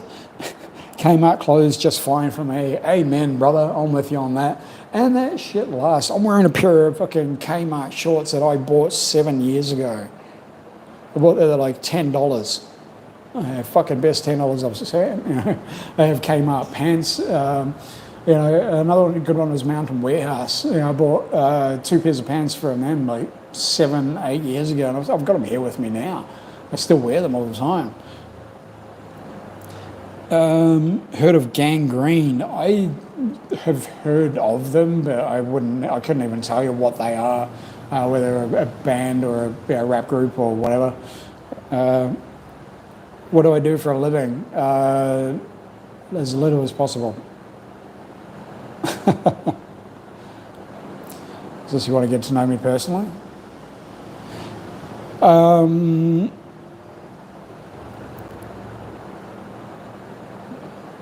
Anyway, so yeah, I've gone with the Pepsi and the conversation. Keep this going. Oh, we'll be going an hour and 35 minutes. Another good Sunday Sesh, another good 420, and apparently it's not going to be another 420 on Easter Sunday for, was it 2087 is the next one, so this one's pretty rare today. So for all of those Christians celebrating out there, or anyone celebrating Easter and sparking up as well, double celebration today, Easter and happy 420 day. Well, it was happy 420. Gosh, I'm babbling again. So, upcoming on the channel. Hey, before I completely forget, we're going to do a live stream with Tommy on Tuesday. I will post up all the details later today. Me and Tommy have had a chat. We're going to do a bit of a live stream on Tuesday evening. So, yeah, be looking forward to that. Tune in, everyone. I'll post up the times for everyone. Hopefully the time works for everyone. Sorry, what are you saying? Hey, bro, it was my niece's 17th birthday last Monday. I got her a cameo birthday message from Violent J from ICP, who jaw nearly hit the floor when she saw it. Oh, dude, that's awesome, man. That would be fucking amazing. Like, I'd probably do the same. I joined at the floor if I got a cameo from fucking Violent J, Shaggy and Violent J. I am a bit of an ICP fan, I've got to admit. But wow, that's so cool. Much love to your niece, man, and wish her a happy birthday from me. Happy birthday to Ozzy's niece. Much love to you. Happy 17th. Wow, 17th, getting into it. Awesome. 2087, I'll put that in the diary. Yeah, make sure you do, Stanley. It's important. Gotta love Violent J. Yeah, absolutely. I just watched, was it Brendan Buckingham's video where he went to the meeting of the Juggalos, or the gathering of the Juggalos, sorry. And it was hilarious, and he interviewed Violent J. I mean, I love those guys. They're super intelligent guys, are really chilled, all about their music, and they're all about their performance, all about controversy. Nothing's sacred. Well, I mean, there's some things that are sacred, but they just, they will cross boundaries. And Just Another Love Song was my first introduction to ICP. And it played at the Backpackers Bar that I used to hang out in. And I fucking love that song. I still love it. It's on my favourites playlist. And I bought the album. It was the Jekyll Brothers album. And I fucking love that album. Love the name of that group. Yeah, it's best in it. Insane Clown Posse. Can't beat it. He manages the wrestling group, the Brothers of Funstruction. That's awesome. That's so cool. I can fucking picture that. Hey, happy 420, damn. Need to yank someone out of Ohio so I can come back here and we can smoke together today. But nope, he's off getting stoned elsewhere. Oh, man. No 420, buddy. That's rough, man. Sorry you're doing it solo there, brother. But as long as you're celebrating, if you get to have a puff today, like happy 420 to you. I'm definitely enjoying it today. Needed it this week. What else we got? Even if you don't like wrestling, they are worth a look. I will check it out, Weasel. I'll definitely check that out. I do love wrestling. I am an old wrestling fan, a huge wrestling fan when I was a teen. Love the original WWF. Before it had to be changed to WWE because of the World Wildlife Foundation. They held the trademark to WWF. Will do, bro. She's never met her dad or life. I was really the only male figure she had. Love her like a daughter. Oh, that's awesome, bro. Well, I'm glad she's got you in her life, and man, good on you, man. Cup way. When I'll smoke for both of us. We did the dispensary today. I've already started. Nice. Oh, man, I miss dispensaries. And even like Aussie, you get yours delivered because you're medical now, so you get yours delivered. Is that right? Okay, nice one, man. I'm so stoked. Andre the Giant was the best. Yeah, legend, undeniable legend. I loved Andre. I was a huge Ultimate Warrior fan though. Like I fucking didn't like Hulk Hogan, Jim Hacksaw Duggan, Ultimate Warrior. Sting, even though he was, he wasn't in WWF when I first started watching it. He came later and was at WCW. And then Bret the Hitman Hart was one of my favourites. Love the Hart brothers, actually, they're all cool. Andre could drink, yeah, he could fart too. Apparently it was like a 38-second fart after drinking like 11 gallons of beer or some ridiculous amount. I can't remember what it was, don't quote me on it, but yeah. He was out drinking with someone and he just let out this huge fart and they turned and said to him, are you feeling okay, Andre? Are you okay? And he's like, I am now. So that's so cool. Andre the Giant was a nice guy too, like in real life. I remember he was a class act for the kids, respect. Yeah, he really was, man. Like, he was known as the Gentle Giant. Amazing dude. I remember seeing that classic photo of him and Wilt Chamberlain and Arnold Schwarzenegger together. You know, they're filming. Was it Conan the Destroyer? You know, and that shows you how big Andre the Giant is. You know, because Arnold Schwarzenegger is no slouch, neither is Wilt Chamberlain, and Andre towered over both of them. It was like, what the fuck? They were massive. How he read of one incident. He drank nearly 200 beers and passed out in the lobby of a hotel and had to wait till he woke because he was too big to move. Well, he was a massive dude. He weighed like 3 to 400 pounds or something like that. I mean, that's, you know, like 500 kilos. It's a fucking lot of weight, isn't it? Oh, no, sorry. My math, the other way is about 180 to 200 kilos. He's a big dude. But yeah, like Hacksaw Jim Duggan was always one of my favourites. You know, just how goofy he was with a fucking lazy left eye and just he'd be stomping around with his 4x2. And the Ultimate Warrior, man, you know, his entrance into the rings, no one did it better, the Ultimate Warrior, man. When he came fucking charging, you could tell he'd had, you know, a few shots of fucking Sustanon or Tritren or something, you know, or Winstrol, and fucking got himself rammed up and a few lines of coke or something. You know, especially you see the veins on the dude, and it's like, fuck, man, they're going to explode one day. Conan the Destroyer was a cheese fest. I loved it still. It wasn't a quality movie like that first, but still very enjoyable. I absolutely agree with you. Conan the Destroyer was just, yeah, it had some moments, but I mean, it had some it had Christopher Lee as the wizard, you know, fucking. That was cool, especially with, you know, with Marco and all the actors in it. But yeah, that's really trying to cash in on the popularity of the first Conan movie. And it was funny, like Red Sonja was actually supposed to be the sequel. It was supposed to be Conan 3.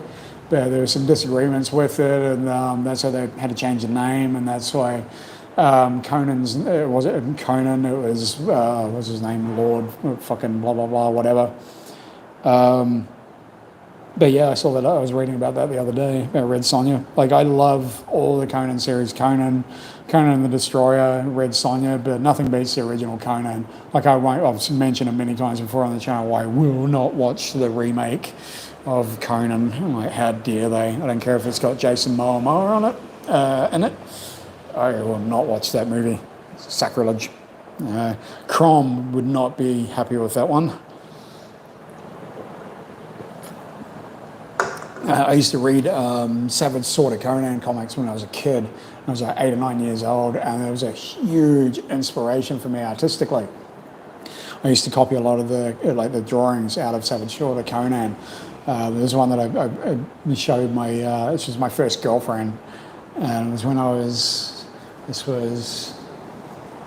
I think I was 13 at the time, and I'd gone over to her place and I'd taken her this drawing that I did from Savage Sword of Conan. It was this soldier who was opening up the hatch part of a ship, you know, where they keep all the you know, into the hold and everything. And he pulls it back, and a spear comes out, and there's a caption of him like hunched over with a spear going right through the center of him and out through the back of his, you know, out of his back, and there's blood and everything flying everywhere.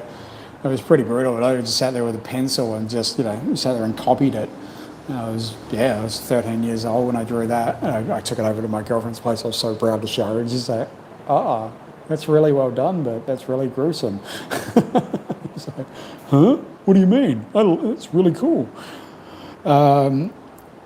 Ultimate Warrior was nuts. I'd scream about eating the hearts of his enemies and stuff. That's right.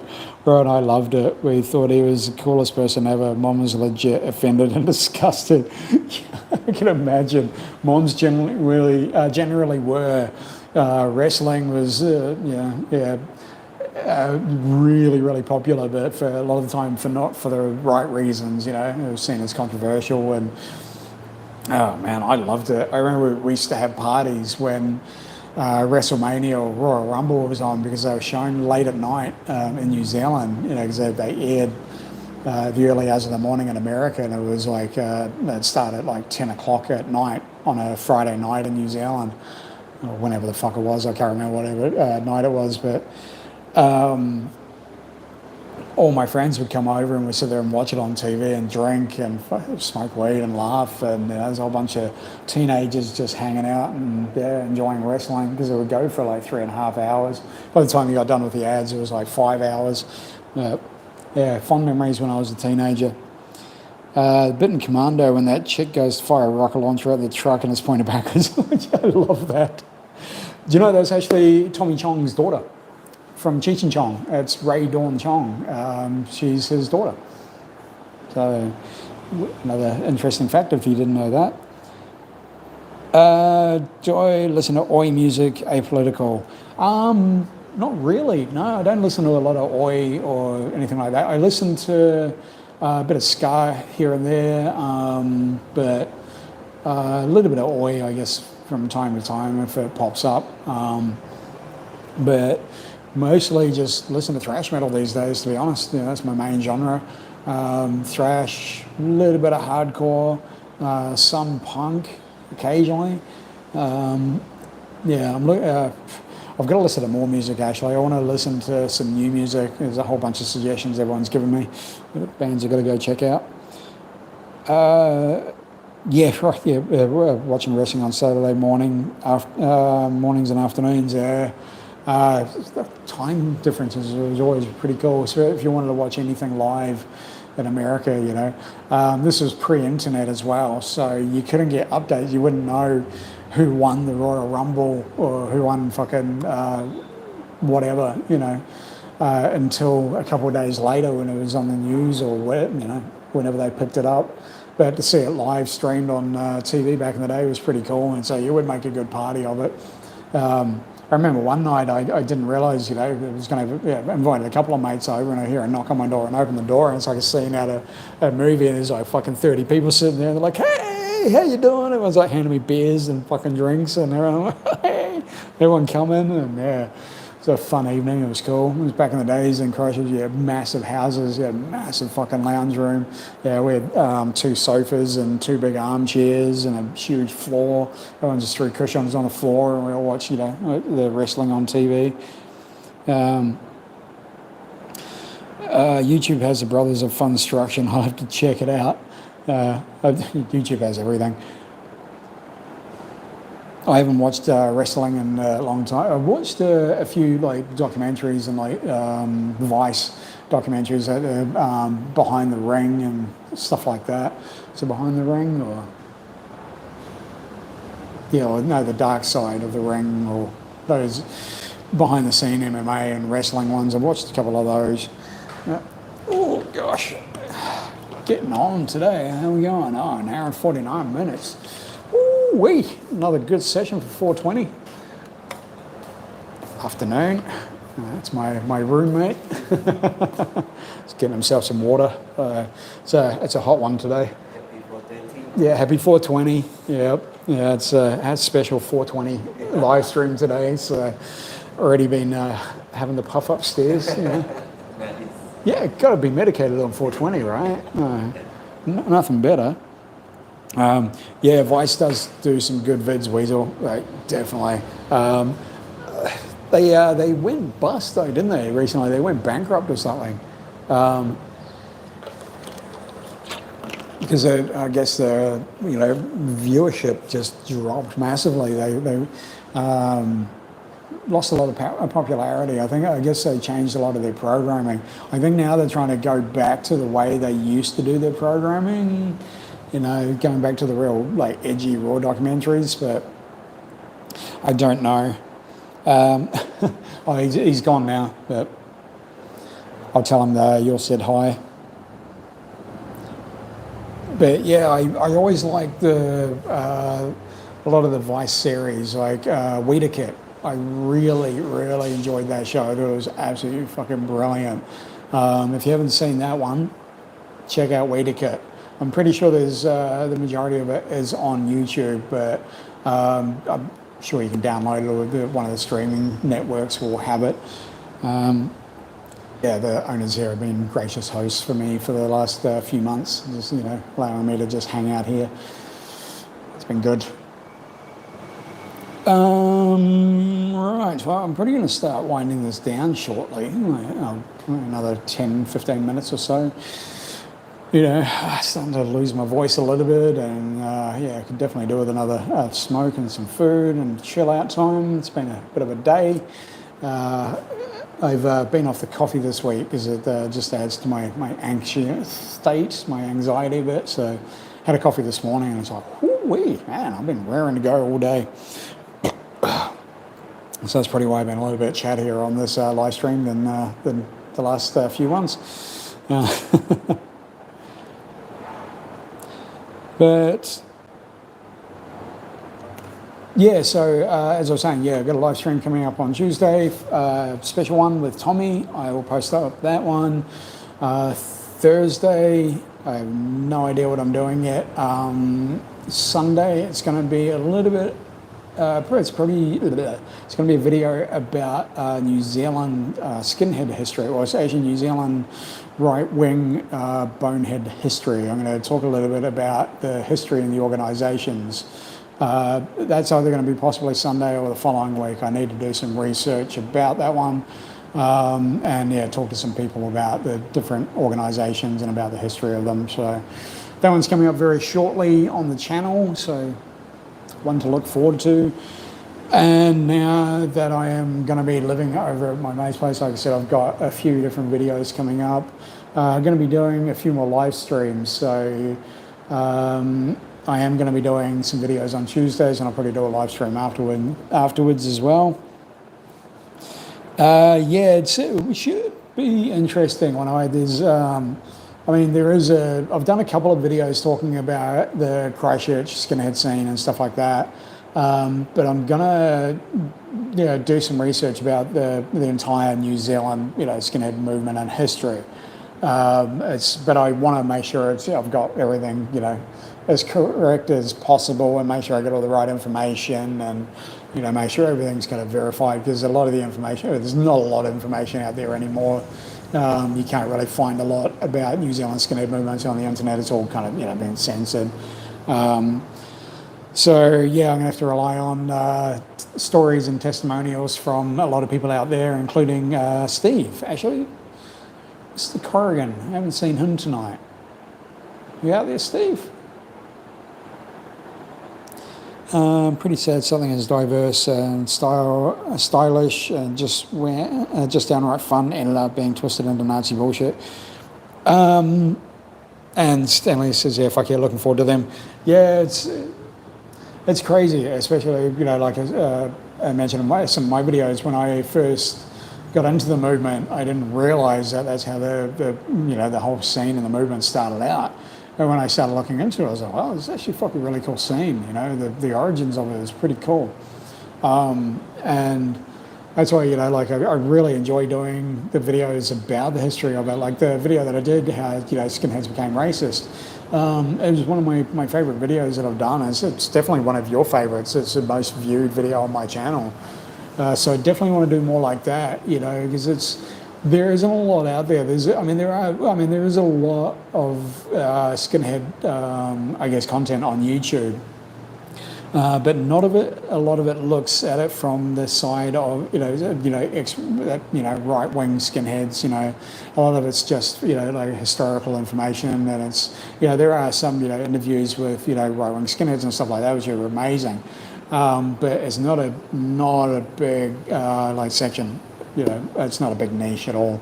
But yeah, pretty much entire New Zealand.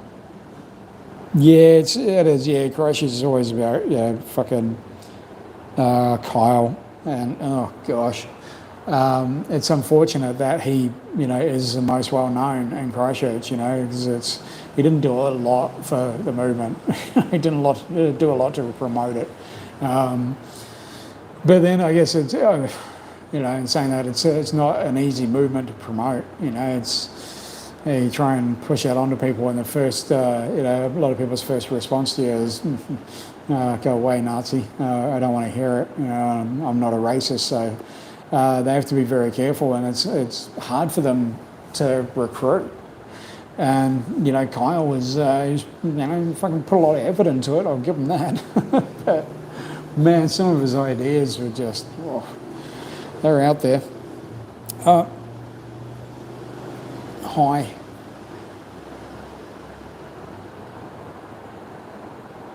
But yeah, definitely be doing a few of those videos coming up soon. I am also researching the Māori and Pacific Islander skinheads in New Zealand. I've got a few photos thanks to my mate Steve.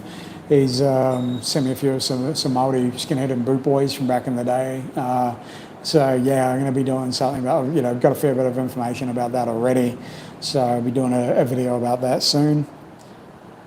Can't believe I haven't asked this yet, but how many languages can you speak fluently? How many languages can you speak well enough to get by in?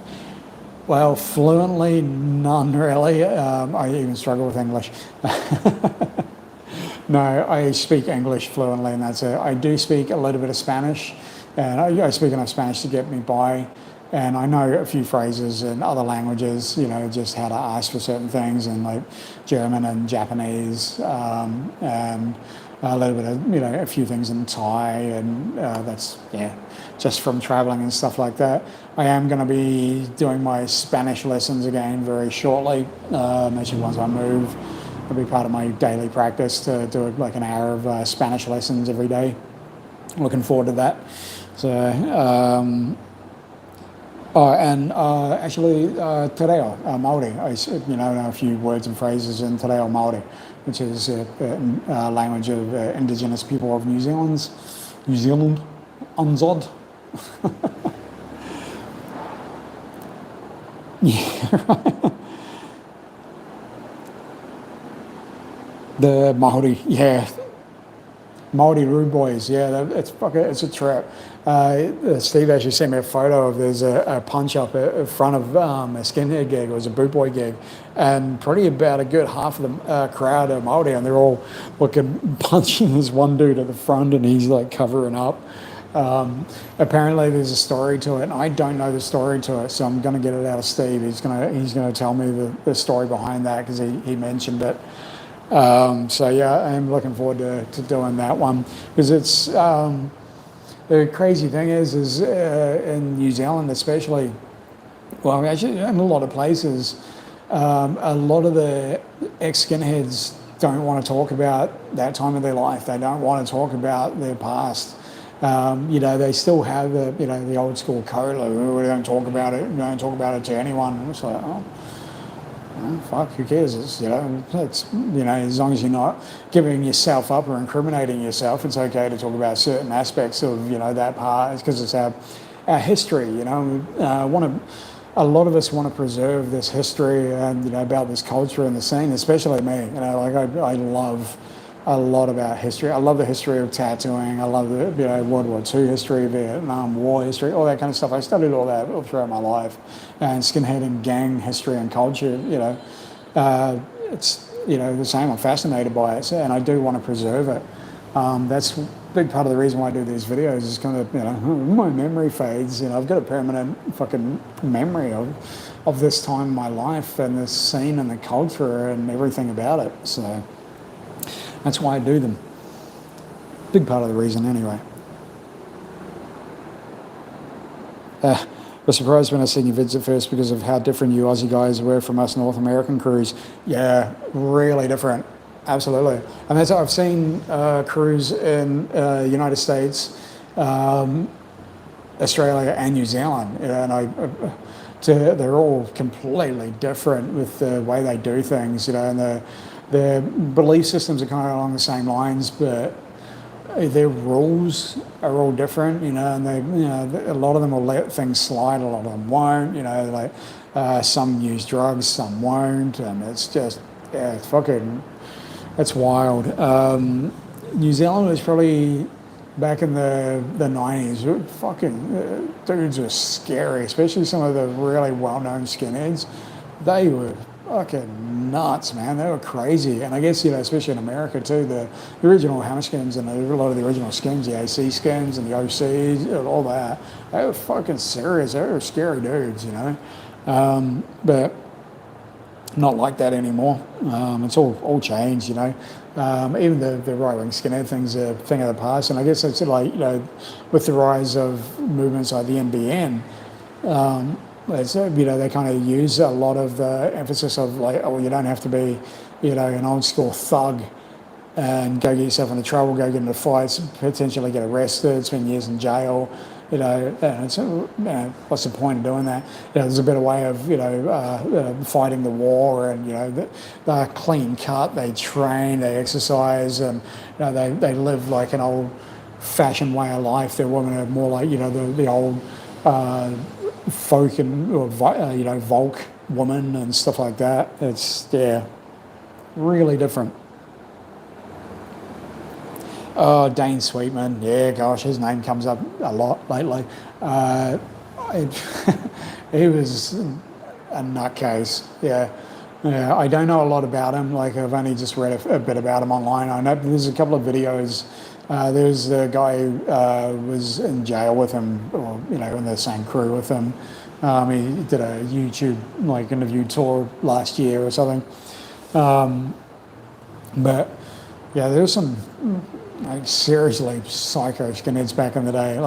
New Zealand, I talked about a lot of them, especially like Christchurch. You had the McAllisters, the Harris brothers, and all these guys. They were notorious. They were fucking, and they would never back away from a fight from anyone. They would take anyone and everyone on.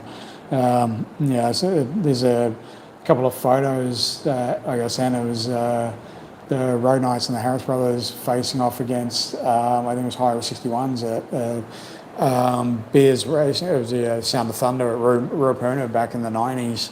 And it was fucking huge brawl. It was massive. I remember when it happened. I was in Christchurch then. Killed a bloke with an axe to the head. Yeah, I did see that when I was reading about him. It was crazy, man. There was in Christchurch, the Fourth Reich, and they tortured one of their own members. They cut his fingers off and, fucking hacked him up and, tortured him for hours. And apparently it was he stole some of their drug supply or something like that was for sale. But, oh, man, that shit's just crazy. It kind of reminds me of Rise of the Foot Soldier. I started watching that again on YouTube last night to find out that it was a heavily edited version. I was like, fuck that, I don't want to watch this. But that scene where he gets an axe back to the head, because there was a Millwall on it. Come on, it's fucking Millwall, ain't it? Oh, gosh. Fourth Reich was Crazy Ivan, right. Yeah, they were fucking nuts. I mean, they were responsible for quite a few murders. Hemi Huntley, the trans lady on the West Coast, the transgender homosexual guy or whatever he was, he was killed on the West Coast. Hemi Huntley was killed and drowned in the Buller River. And was a Jae Young Kim, the Korean backpacker, was also killed by the Fourth Reich.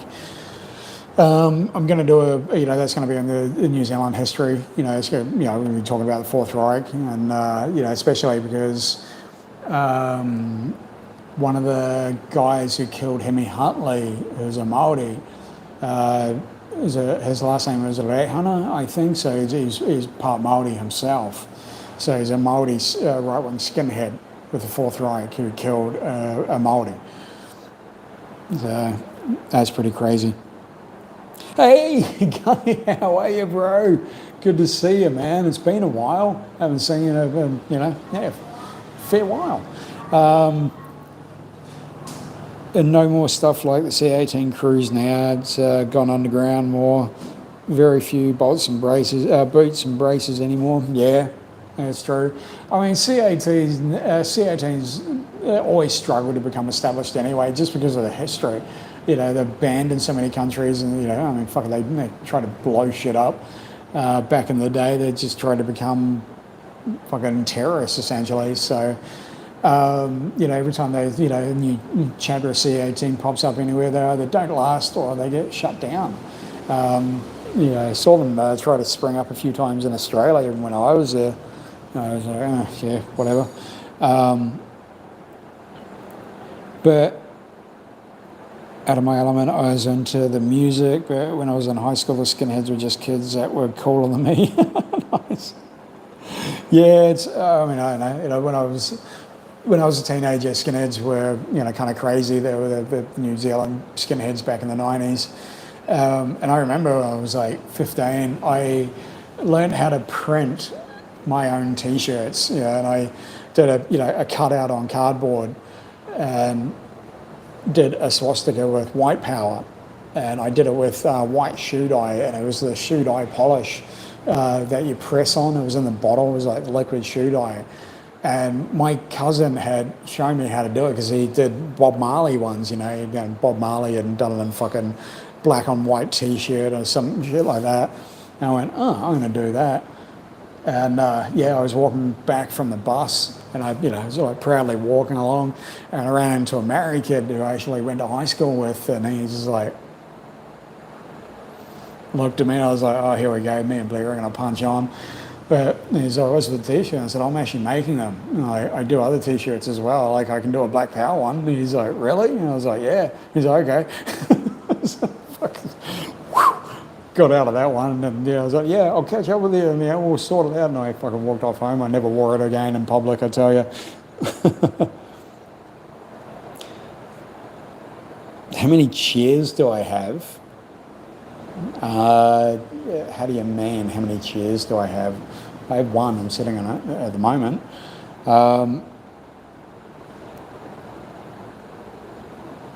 Sydney had different crews with different ideas as well. Always had run-ins with NA and CO over the time.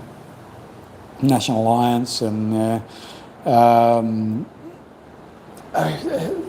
mean, a lot of my dealings with the organisations came later on in Australia. And my first introduction was to Blood and Honour. And, they were like, oh, we're the first, authorised chapter of Blood and Honour outside of England, blah, blah, blah. I used to get told that all the time from the Blood and Honour rep from Queensland. I was like, oh, yeah, cool, yeah, great, fantastic. But because Blood and Honour and the Hammerskins pretty much, dominated the scene in Australia, that, most of the other groups couldn't really take a foothold.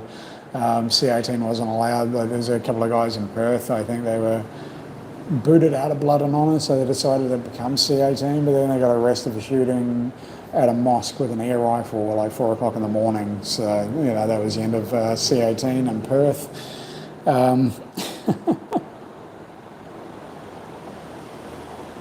That's a cool mate. Yeah, right. But I don't know about later on, but it seems to, the old school networks are gone now. I mean, it's hard to exist online anymore, especially with those groups. They don't have forums. I mean, there's 4chan and stuff like that, and there's X. It's a fucking right-wing haven now.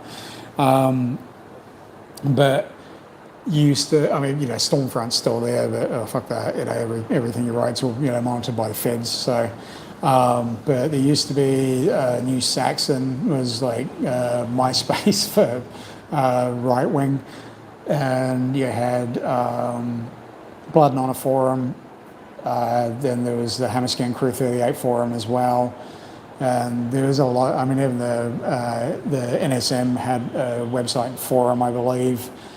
But pretty much everyone had fucking forums. I even had a forum. When I had Hatred Clothing, I had my own website with forum as well. And there was a members area for all the white inclined people, all the white people. Yeah. It was National Action at the time. They died out mid-90s, yeah. We had, I think it was like National Alliance here. Or NF, National Front, actually. We had National Front here in New Zealand. And then there was like Unit 88 and the Fourth Reich, and then you had Harris Brothers, and then Band and Krieg. Down south you had like Road Knights, which are an MC, but there's Wellington. I think you had the Chaos Skins, Droogs, or another group. You had the first Hammer Skins, which was started by Kyle as well. But most of them just they're not around anymore. They didn't stick around. I know Blood and Honor is still going. They're a big movement, and I mean it doesn't take anything to be Blood and Honor. It's like I am Blood and Honor. Okay, cool. You're Blood and Honor. I remember finding rockers against communism online, thinking they looked cool, then learning about the bands they signed a note on how they Rock Against Communism was founded after some of the massive battles with leftists. It was like the Battle of Waterloo or whatever it was. Some of the old Screwdriver gigs when it was like Blood and Honor and C18 fighting with the left-wing Antifa and all that. So the Rock Against Communism gigs were developed. I think I believe, the history of it. I could be wrong. I don't know. I don't really remember a lot about it. I get told about it, but a lot of what I get told just erased from memory. It's useless information, so that can be discarded nowadays. Occasionally it fucking springs back to mind. But yeah, there was, and a lot of the bands, I guess they were, because they united under the RAC banner, they formed, it was, like No Remorse, I think, RAC, and, but then you look at it was, Nicky Crane was from No Remorse, wasn't he? He was a good front man, or he was a good behind man too. Front door behind. Nicky was fine with it. All you, boneheads and skinheads, or remember old Nicky. Ever hear of Jack Van Tongeren and the A&M here in Perth? Blew up a bunch of Asian places in the 80s. Yeah, I did hear of him.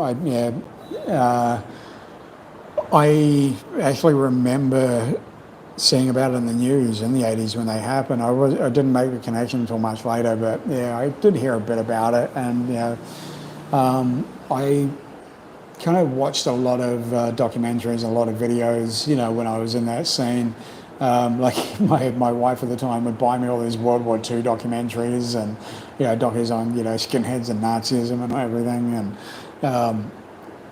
so I tried to just really learn as much about the whole scene and the movement as I could, but a lot of it I've just forgotten these days.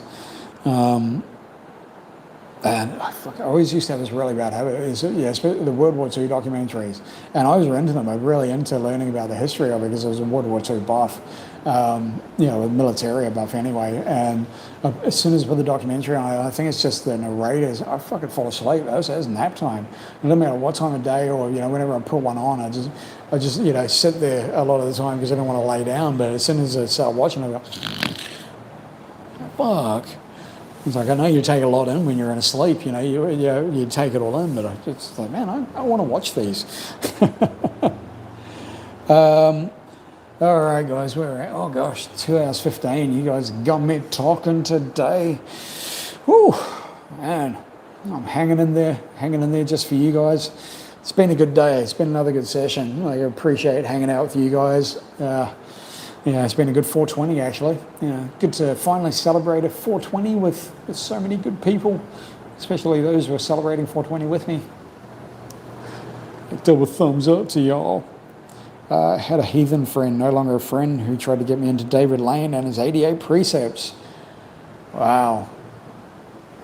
I never read the 88 precepts. The only one I know is the 14 words. So that's funny. Yeah, and that's where a lot of nationalists, white nationalists, 88 to them doesn't mean Heil Hitler, because they're not Nazis. Can refer to the 88 precepts of David Lane. That's where 1488, also applies. No remorse and brutal attack. Right. They aren't much really, right? I guess it's if you've got 88 precepts, man, it's a fucking lot. I mean, Buddhism has only 8, you know, essentially. It's they have the 5 Noble Truths and the 8 steps of the Dharma. So that's, you know, pretty simple. 88's a lot, man. Gosh, even the 14 words is it's a mouthful. It's a lot to remember. I have to sit there and think about it all the time when I'm telling people what the 14 words actually is. I'm like, we must secure the foothold of our people and what? We must secure the existence of a future for white. Oh, fuck, whatever it is. Who cares? But it's, you know, I mean, I've never read Mein Kampf either. You know, heard that it had like it was hundreds of grammatical errors in it. A lot of it's just like his, you know, complete ramblings of a madman. You know, like apparently a lot of it, you know, made sense at the time. I mean, I guess it needed to. He was, you know, of the time politically, you know, he was the person, so he needed to kind of have an idea what he's thought. Kind of like Trump at the moment. But anyway, yeah, no, never read Mein Kampf, never read the 88 Precepts of David Lane. I tried to avoid a lot of literature. Like, I used to get told a lot about like the Protocols of Zion and was it the fucking, there was an inquest into the Third Reich, you know, the findings, what was it? You know, exposing the Nuremberg trials or something like that. And I was like, oh, Christ, that's so much propaganda, especially they tell you, oh, yeah, this book exists and this book exists, but try and find it, it's really, really hard. I'm like, maybe it's because it doesn't exist. Oh, right. Yeah, and I've heard that one. You know, it's really, really hard to understand, you know, and it's, I guess, like I said, it's, you know, a bit of a ramble from someone who is very, you know, politically blinded and very fixated on, you know, his ideals and his beliefs. And yeah, it's, you know, crazy when it affects the world, you know. Oddly enough, and I didn't know they exist in Australia, we accidentally came across a couple of members of the KKK from Queensland recruiting in Sydney. Let's say we sent them home, that was late 90s. That's awesome. Yeah, they were, the first person I met at a meet and greet was a member of IKA, which is the International Clan Association. And he was also a member of the World Church of the Creator, which is... I'm pretty sure, yeah, World Church of the Creator and Church of Creativity. And Patrick O'Sullivan was the head of the World Church of, the Church of Creativity, I think. I fucking can't remember which one was which. But yeah, when I first met her, you know, he told me it was IKA, and I was like, really? There's Clan in Australia? Oh, okay. Because he was like, yeah, real clean cut. I can have this, you know, nice clean cut bomber jacket on with his Clan patch on one side, and he had his WCOC patch on the other side. And I was like, okay, this is interesting. Not what I would picture a Klansman as. But yeah, he was, you know, trying to fill me in on the history of the Klan in Australia when I first met him, and I was like, yeah. He's like, hey, you know, if you're interested in joining, I'm like, no, I'm good. Yeah, I wasn't into joining the Klan, that's for sure. Yeah, we must secure the existence of a race. And it's fucked up. It is for sure, Stanley. I had to listen to an audio book just so I can at least learn from where the bad ideas come from. Dang, it is a slog. Oh man, yeah, I'll take your word for it. I won't be doing it. I won't read it. Like I'm actually gonna be doing a lot of reading when I move into this new place. You know, I got a reading nook there, or a couple of reading nooks, so I can chill out, read some books, and yeah, I want to read a few of the old kind of not political books, but stuff from people around that time. Should be interesting. But yeah, nothing like that. I don't read any David Lane books or anything. No, thank you. But yeah, if you have any suggestions, let me know. But I am going to head off shortly. I think I am going to wind this down. I've been on for 2:22, and it's 4:44 in the afternoon. Wow, that's a couple of spirit signs going on right there.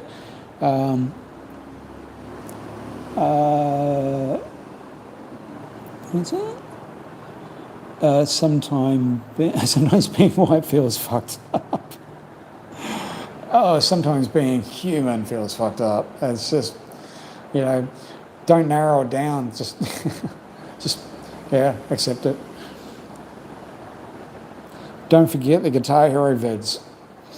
Bloody Guitar Hero. Gosh, I don't know. I'm not gonna spend money on Guitar Hero just to do a Guitar Hero live stream. Definitely not.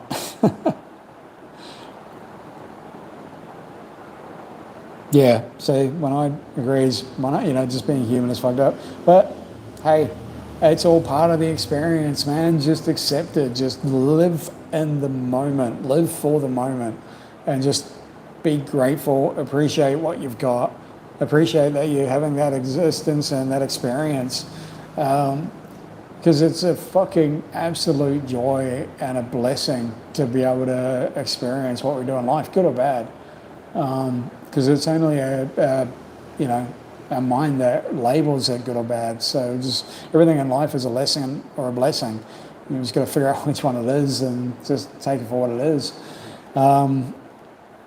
I guess that's my kind of trying to be my philosophy on life as dealing with this human experience. And it's just too much to fucking have dislike or hatred or anger or, frustrations a lot of the time. It's just pointless, especially if it's directed at other people or you're angry because you're this person or this race and you're not that person or that person. It's just division. It's all division and separation, and we need less of that on the planet. We need more unity. We need to come together, love each other, man. Give each other a big old fucking hug. Kiss on the cheek. I love you, brother. Love you, sister. I love you all. And good stuff like that. And that's what the world needs more of. I mean, some of us are trying.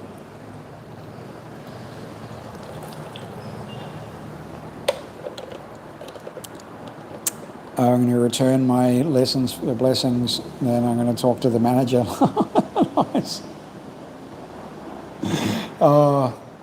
Yeah, well, I guess, you are the manager, so it's up to you to talk to management, upper management, which resides on the inner, and trade those lessons for blessings. Actually, I think the universe has got a lot to do with it as well. 12 hours ahead of you. Wow.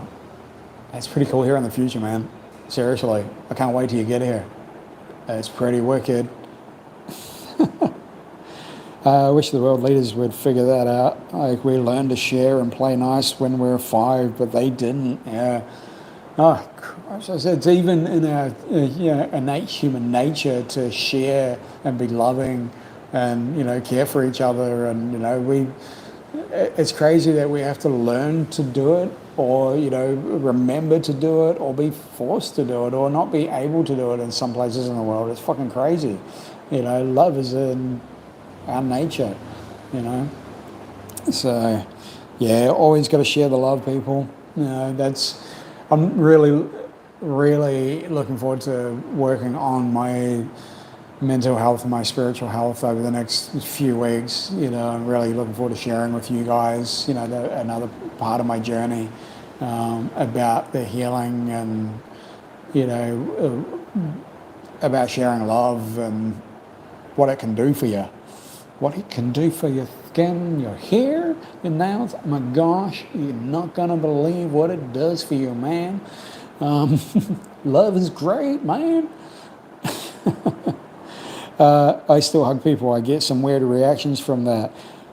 Yeah, but Weasel, aren't you like a big dude? Like, I bet you're covered in tattoos, so might be a little bit intimidating. Like, I mean, I kind of get that when I go to hug people and they're like, oh my gosh. It used to be even worse when I was a lot bigger. West coast of America, New Zealand's only 24 hours difference. Cave Clown, yeah, it's like 19 hours, I think, is the biggest gap. New Zealand's ahead of the world, and well, they're ahead of everyone in the world. So New Zealand is the first country to see the new year in, I believe, time zone wise. Trying to be successful with changing my ways. It's slow progress, but it works. And hey, progress is progress, brother. Well done for making the progress. You know, it's so many of us out there, or so many out there that don't do the work, and you know they suffer for it. And you know, all it takes is for you to realize that you need to do the work on yourself, and you know, just give as much love to yourself as you can and to everyone else around you, and it just after a while becomes natural.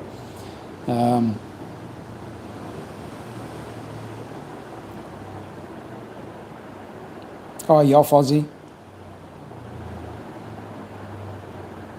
Oh, hang on, who's off? Oh, Cave Clown. Oh, sorry, mate. I just saw you coming. Have a great day. Have a great night. So, thanks for tuning in. Hopefully, you can tune in next week. See ya. Take it easy, bud. Have a great week. Just trying to catch up on your comments as well.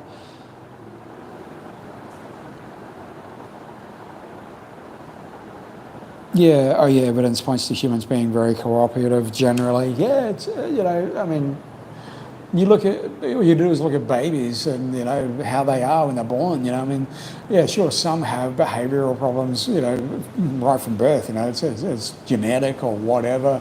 But overall, human babies are happy. You know, of course, they cry, but it's generally you know because they can't speak and they want food or whatever. But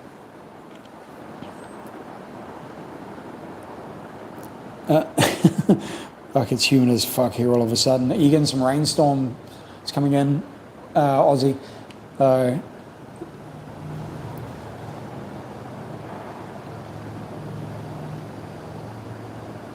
Yeah, much respect to everyone who you know works on themselves, especially Stanley. You know, on one-eyed. I love having you guys here. I love hanging out with you guys. I spend more time talking to you than anyone else, even here in Cambodia. Like I, you know, don't really talk to a lot of people here. I don't talk to people throughout the day. Like when I'm hanging out at the tattoo shop, you know, we'll, you know, like say hi to each other, hang out for a little bit, and that's generally it for the day. So yeah, it's pretty well I get a bit of a croaky voice after these, like 2.5 hours talking to all you guys. Oh wee, man, it's my vocal cords a workout. And yeah, I'm running out of water. Oh no. I guess yeah, you get thunder and lightning with the rainstorms over there. Scare the pup. It's not good.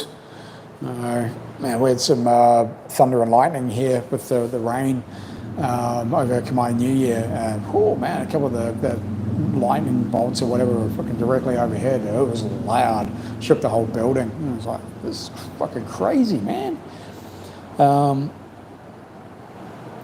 Yeah, I get it. I have my share of pent-up anger myself. Yeah, that's we all do.